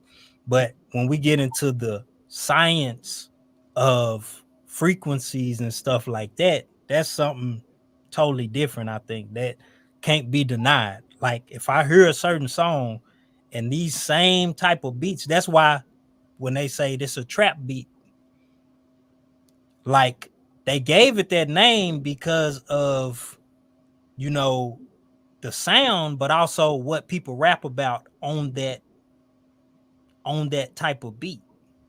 So like for us to say, no, this ain't trap music, like, but you rap into a trap beat. So now, like, some people say this is trap truth. You know what I'm saying? Like they'll put that to it because it's like I'm not rapping about being in a trap, but like it still has the trap sound. So now it's just trap truth. You know what I'm saying? So like those things are developed based off of all those things. So I just feel like there's no real right or wrong. It's just subjectiveness, and then those traditions that are formed based off of truths. You know, so that's what I feel like. You know what I'm saying? So, but moving on, you know, we've been on for a minute. You know, I just we've want to talked. say one last thing. Go ahead. For those that's listening, I'm not against tradition. Tradition is important and it shapes a people. So I don't want nobody to think that I'm against it. Shalom. Cool. I don't think, like, you know what I'm saying, in the Brit Kalasha, you know, it talks about tradition of man and stuff like that. And to be honest, I feel like culture is based off of traditions. You know what I'm saying? So that's just my take. Like traditions come from cultures. Like each culture has their own traditions, you know what I'm saying? Even to the point of whatever you want to look at it. So it's just like I said, it could be looked at as a bad thing, it could be looked at as a good thing. It's just all subjective when it comes to that. Like you could say tradition of man, like, but what man did it come from is really what it's about. What, you know, even when it comes to certain things, like who did that tradition come from is what you really want to say. You know what I'm saying? Because if it's because like how they say the law of Moses, but it also says the law of God. You know what I'm saying? So like some people may say, oh, that's Moses's law, but Moses say he got it from God. So, but Moses is the messenger that passed it down to the people. So it's subjective. Like however you want to look at that. Like if I say the law of Moses, some people would be like, okay, I'm cool with him saying that because the law did come from Moses. But some people like, no, that's the law of God. Like Moses didn't come up with that. So it's subjective. Like however you look at it. But traditionally, Moses was the one that led the people. So I mean, that's how I look at that stuff like that. You know what I'm saying? The pioneers, when you look at the pioneers of certain things, like you attribute it to those people. But I don't know. You know, we've been on for a minute. I don't know how y'all feeling. I don't know if y'all we good. We talked about music. One thing we did want to talk about before we get off though is the Brew Your Bash. Because this is, you know, this is what it's all about. You know what I'm saying? This is the social, but you know, the event that we have annually is the Brew Your Bash, and we want to make sure that we get the people information and bring attention to the Brew Your Bash. So for everybody that's on the panel, who's planning on performing at the Brew Your Bash? It's a Yehudi Gang event. All people on right now is a part of Yehudi Gang. I guess at this time we can kind of talk about you know, who's planning on being there, and anything else you want to kind of talk about concerning the event. And then after we, you know, hit this topic, we can close it out.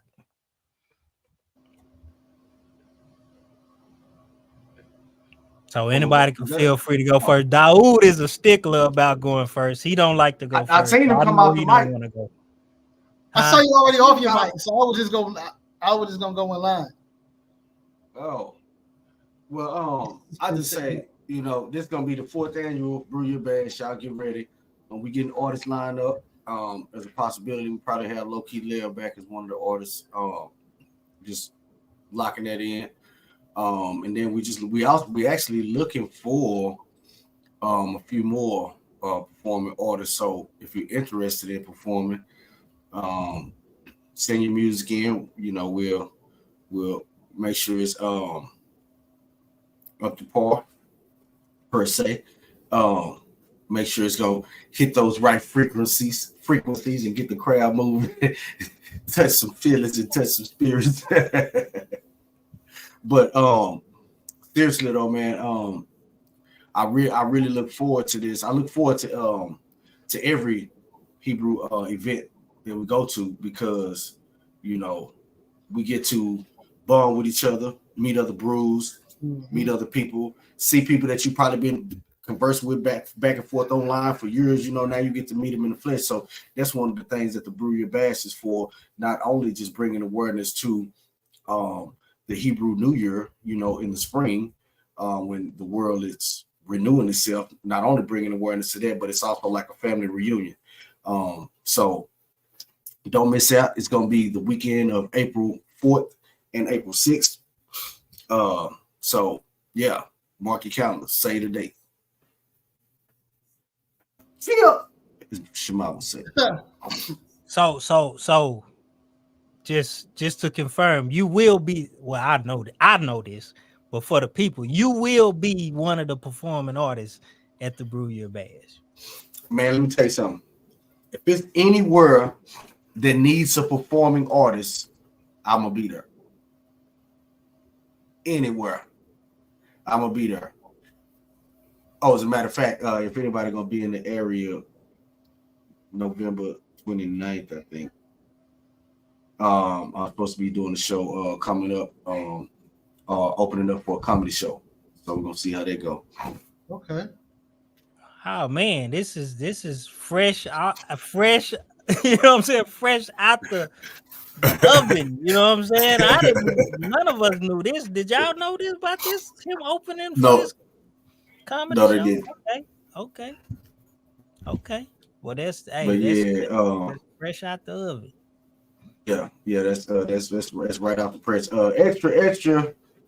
Read all about it. So we're gonna see how they go, but I know it's gonna be a good event. I believe, matter of fact, good brother T Riff is the one organizing the event. Hey man, what's up, man? Me and Daoud, we inspiring comedians, man. Just try to get us on, man. I got some jokes. I am not an inspiring comedian. That's what the people say. No, see, that goes back to public perception. I didn't say anything about that. Hey, you gotta get the people what they want, man. You got this. That's what was also heard. I heard that. Yeah. You heard what? I did. That they said you was a comedian. You need to. You always somewhere. They say you are one of the best comedians in Israel. Ain't that what they said? Something like that. They pumped you up. They pumped you up. They did. That's what the people said. We talked about that earlier. Yeah. Oh. Yeah. So the people are moving you in that direction, man. So you might need to go ahead and consider. Oh, and side note, this is not a Hebrew event either. Okay. So that's what I really want to dive into. Not even more so, but of course I'm gonna be at every Hebrew event that I can perform at. But it's like, we make this idiom, you preaching to the choir. Well, that's really not beneficial.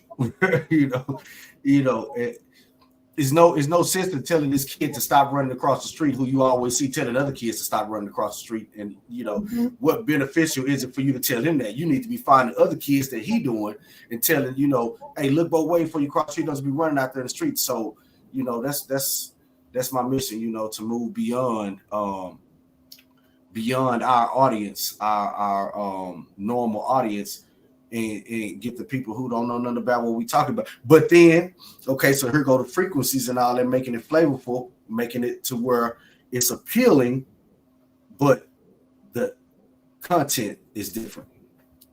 So yeah, but that's far as the show.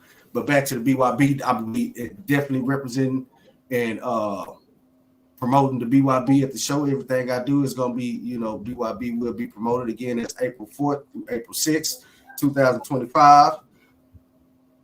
That's It's what going down. what's up. That's what's up. Say, Daoud. So we got Kiana Lachey. She says, well, first off, she says she's so excited. I guess that's for the Brew Year Bash. And then she said, I heard that too, which I think she's referring to the whole comedic realm of She's not Daoud talking about King. that. And she says he might as well. So there's again, confirmation. So I mean, I'm saying the people want what they want. You know what I'm saying? You gotta get it. Sometimes Are you not entertained? What they want. Are you not entertained? So look, I will be at the Brew Year Bash number 4. We will be out there. We will most high willing turn it up. We hopefully I gotta talk to the executive board for a couple of things that I think can kind of take it up this year with a couple of different, outside the box type of people. So we'll kind of talk on board on that. I do got a monkey that I'm gonna shoot out of a cannon.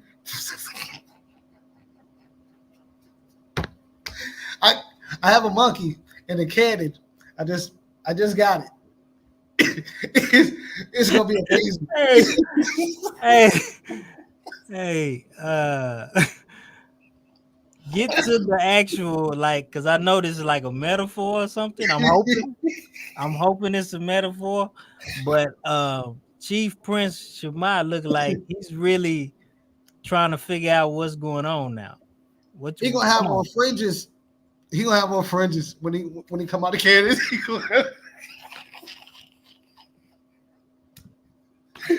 He's gonna have more fringes when he come out the cannon. Dang, something's wrong with Just you. make sure you keep in mind the height of the building before you do your stunt. He gonna be outside so that when people come in, you gonna see this monkey's just starting to fly across the street. This thing's gonna be coming across the street. Anyway, y'all are crazy. But we're gonna be there. I think it's gonna be very enjoyable. We will have Shabbat. And some other things going on. So I mean, we there. Number four. I don't know if Wildstar. Are you on, or do we need to bypass you? Number 4. Didn't it look like 3 both times? I thought I seen the 3. That's why I was like, let me see your phone. It looked like a 3, but that's because he has the background. Thank you, Darrell. Thing, and it's making his fourth finger disappear. Somebody got to have sense on it. Either that or that monkey bit his finger. And he's trying to shoot out the cannon. That monkey clean bit his finger down to the knuckle bone and said, "You're not shooting me out of nothing."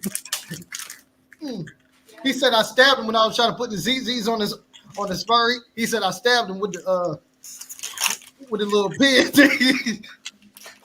So he only got 3 fringes on right now. But anyway, go ahead. Y'all keep going.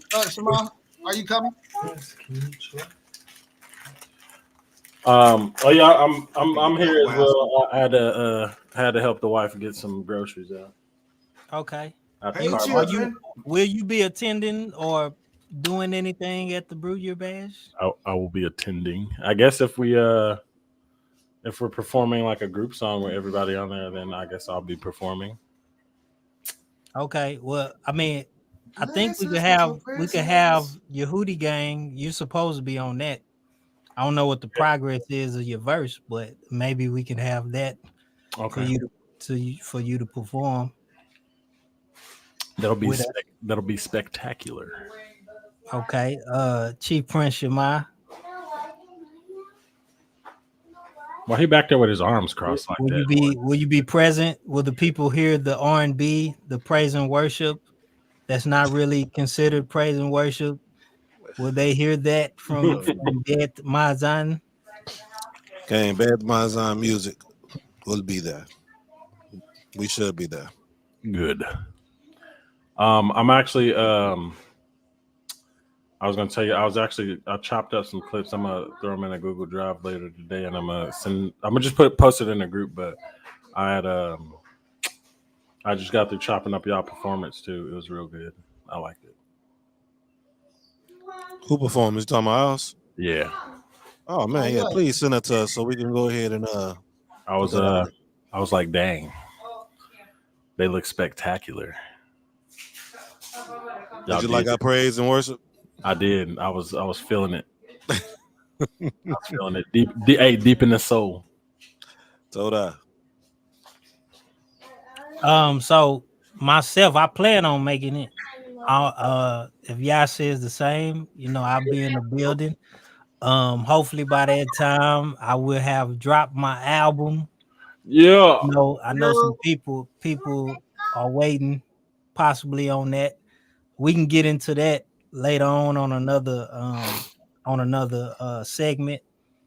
But yeah, I plan on being there. I'm hoping the whole gang is there. We standing on business this year. We want to share the dime. So yeah. I think that'll be good. We can get everybody down there. Because I don't want Daoud to be trying to make on my neck because I'm not there to perform all I need. Oh yeah. That's. You already know that's. You know he gonna complain. You know it is. Yes, I am. Cry and everything. Just like Israel. Oh my goodness. When they came out of Mitzrayim, just complaining. His ass better be there. I feel it though. He put in all that work. He want to be able to perform it properly. You know what I'm saying? So I feel him. He said he's trying to share it with the world, and he need the real me there. Okay. Yeah. So no, it's not the real me. It's the real me. Oh, she holler music in the background. Yeah. She ain't know about the M can stand for music too. Well, he said the M can stand for music, but because it's actually an acronym. The M music excellence. Music. The real music excellence. You know what I'm saying? Okay, I didn't have that before. Okay. I didn't have that one before, but I like it. But the M stands for whatever the situation may be. But this is turning into a Weezy F Baby type situation. Hey, man. The F changes almost every song, so we go. They say he's like the greatest rapper. So you made that comment earlier. I might be the Weezy F Baby of truth music. You know what I'm saying? I don't know. We'll let the people decide. But speaking of that, y'all, speaking of that, for everybody that tuned in, we appreciate y'all. In the future, what we're gonna be doing, we got something that we're gonna, in the spirit of competitiveness, what we're gonna do is we're gonna have segments where we display songs. And the people that's on the song actually is going to give their honest opinion on who they think actually, who was the top lyricist of those Yehudi Gang songs. So one we definitely got to do is All I Need. No, I'm not doing that one. We're doing it. We're doing it. We're doing it. So hey, the viewers, let us know what songs y'all want us, because that'll be a part of the actual show. It's not gonna be the whole show, but it'll be a part of the segment that when we come on and we kick it, we'll play a song or two or three, and the people that's on the song and whoever else in Yehudi Gang that want to comment on it, we're gonna kind of tally up and see, who's from the top tier to the bottom tier of the song. Daoud lucky I ain't on there. So let us know, y'all. Let us know which songs y'all want us to review and give our honest feedback on it, because We talked about the competitiveness, so let us know what song. For me, I'm putting All I Need in a box. I'm putting that in I'm putting my ballot in for All I Need. I'm putting my ballot in for some other songs. So we gonna talk about it. I'm putting the cipher on the ballot in. I'm putting the cipher in the ballot in because Yehudi Gang cipher, even though it still ain't came out, and Wildstar, we still whatever ballot we want to put in. Hey, each time we get on here next time, hang with the gang. We gonna play a few selections. We're gonna talk about it, and we're gonna let the people talk about it too. You know what I'm saying? Huber say the viewers want to vote. Hey, drop it in the comment section. What song? It gotta be at least 3 Yehudi Gang artists on the song in order for us to review it and talk about the top tier to the bottom tier. So let us know if it's a song that features at least 3 Yehudi Gang members, not gang members from Judah, but Yehudi Gang artists. Yehudi Gang artists. Gotta be clear on that. You know what I'm saying? Yehudi Gang artists. Let us know. Oh, we got Tour Walk in there. They want to hear about Tour Walk. Okay. You know what I'm saying? They want that's in the ballot. So we're gonna definitely play Tour Walk. We're gonna do All I Need, and we're gonna do something else. We're not doing All I Need. Also, if anybody want to come on to the platform, let us know. It's gonna only be 6 people at a time, but we can have time slots. You can come in at a certain time and make your exit, and we bring somebody else on. But let us know. Comment section is available. You know what I'm saying? Drop your comment. Make sure y'all subscribe, man, if y'all like the content. You know what I'm saying? Hit that like button. Hey, and it's open. It's open. If any artist, any attendee to the Brew Your Bash, vendors, whatever, hey, be a part of this thing that we doing. You can come on, chop it up with us. You know what I'm saying? Come hang with the gang. Hang with the gang. Yehudi Gang. Yehudi. Gang. Yeah, so they gotta be the outro. I know. That's my, yeah, man. We gonna get the song done. Have you been writing? Yes, I have. You have? Okay. I have. I just anytime I've been trapped, man. I've been like nonstop traveling. I just got back from like Cancun. Like last night, I just did 12-hour drive yesterday. I went to Corpus Christi in the morning, shot a wedding, then came back. Who-wee. The same day. Got back home at like 3 in the morning. Yeah. Man, we need some videos for the album, man. We need some videos for the album. Oh yeah, no. Hey, that's what we saying, man. Come on, man. The we people are, waiting, man. They're waiting for the visuals, man. Come on, man. 8 times he already got his rough draft. I'm just smoothing out the last little bit of stuff that we talked about, and then okay. So next month, we're gonna premiere it here. Is that what you're telling us? If that's what he wanted to do, I mean, it's up to his release schedule. I mean, how he want to do it. Let's get it. The people want to see it. So if 8 times want to premiere it on that, then hey, we can do that. Let's get it. It's done. Okay. We need a video, man, for the album, man. We need a video for the album. Oh, you already know. I've been one, bro. I already thought about so much stuff for some songs I didn't heard from y'all. I'm like, hey man, I want that album. I want that video album too, man. Oh, hey, I'm telling you, my stuff. I wanted to the way I'm putting together this album, man. I'll talk about it later, but I think it's a good look for it. You know what I'm saying? From top to bottom, because it's like in sequence. I think we can do that, man. Let me know what the pricing looking like, man. Oh yeah, no, that'll be done. Hey, look, I'm telling you, man, we got the skills, we got the equipment, we got the stuff to be able to just put out high quality. That's why I said, man, I want to shoot a movie, man, a movie album. You know what I'm saying? With the theme, because my albums are theme based. Hey, I love it. That's what I was telling A-Time before too. Just like I love the storytelling. It's you as well. Like I love the storytelling that comes with that, because then that lets me get to do my thing and telling the story and then putting it to them. I'm telling it's gonna blow up. It's gonna blow up, and they got no choice but to.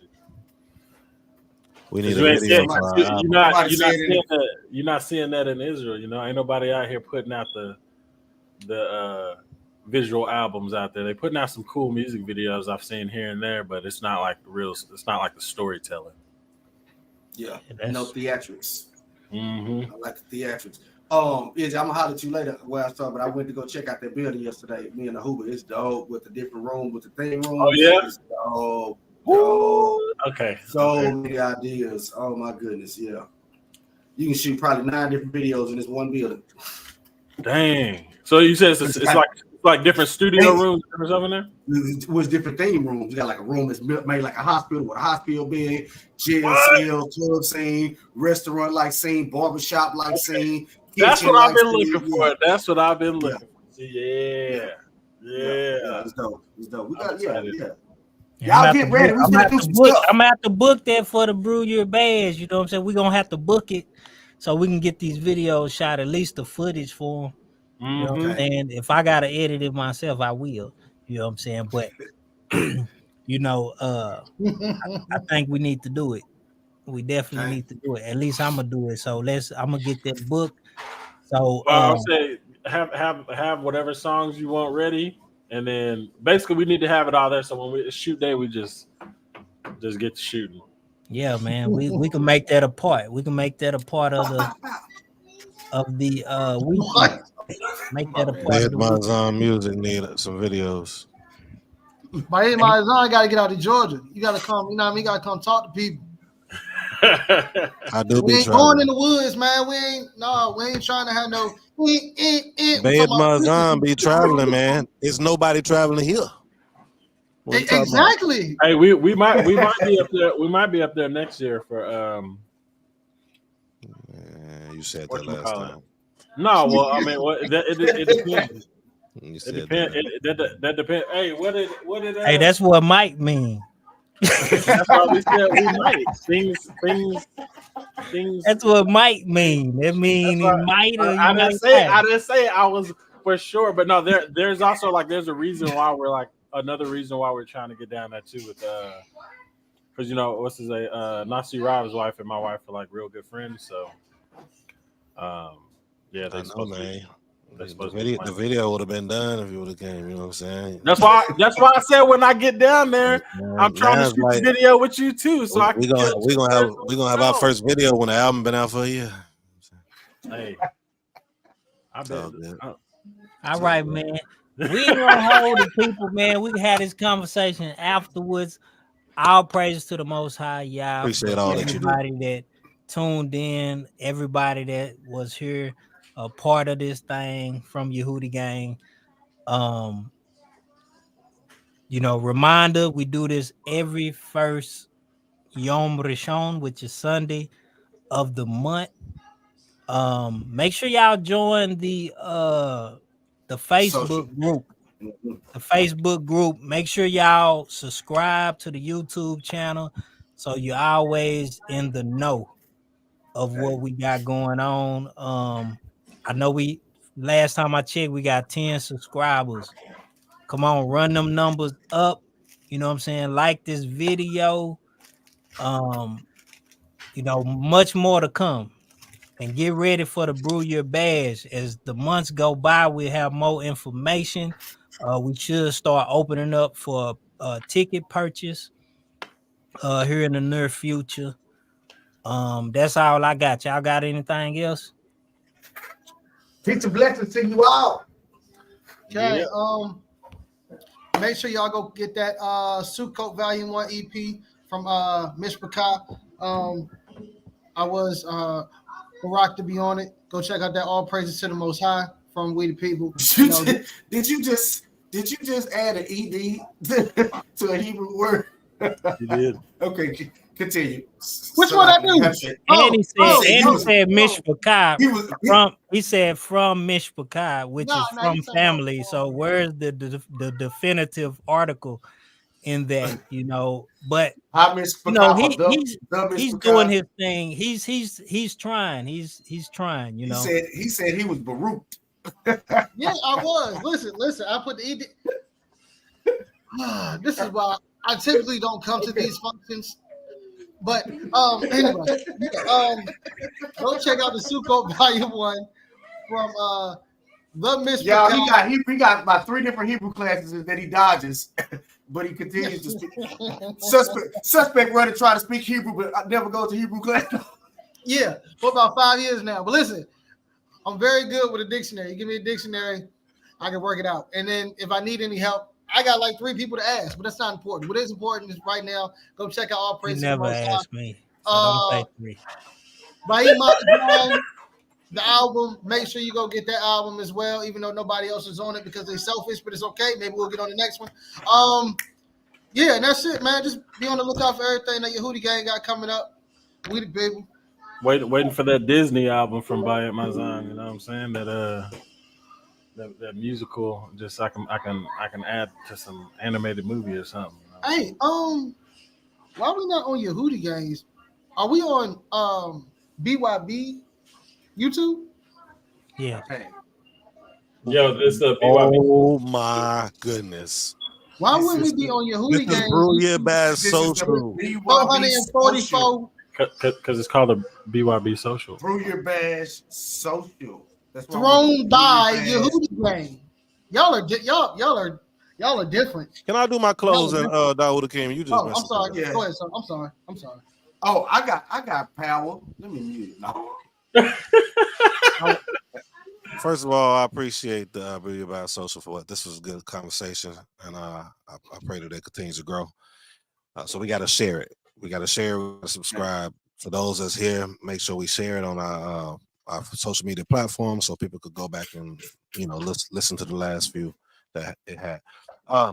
Those of you that don't know who we are, please make sure that you subscribe to Bed Mazan.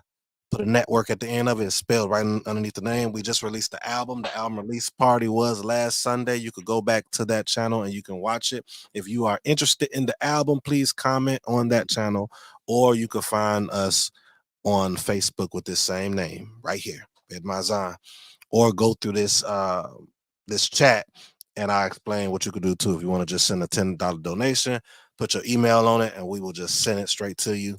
The album. So, and one last thing, Dawood Akeem said something about we ain't had nobody on the album. The Bed Mazan means house of balance. It technically means house from balance, and it indicates that a house is established from balance, right? So we established us doing an album by ourselves to stay consistent with the whole message.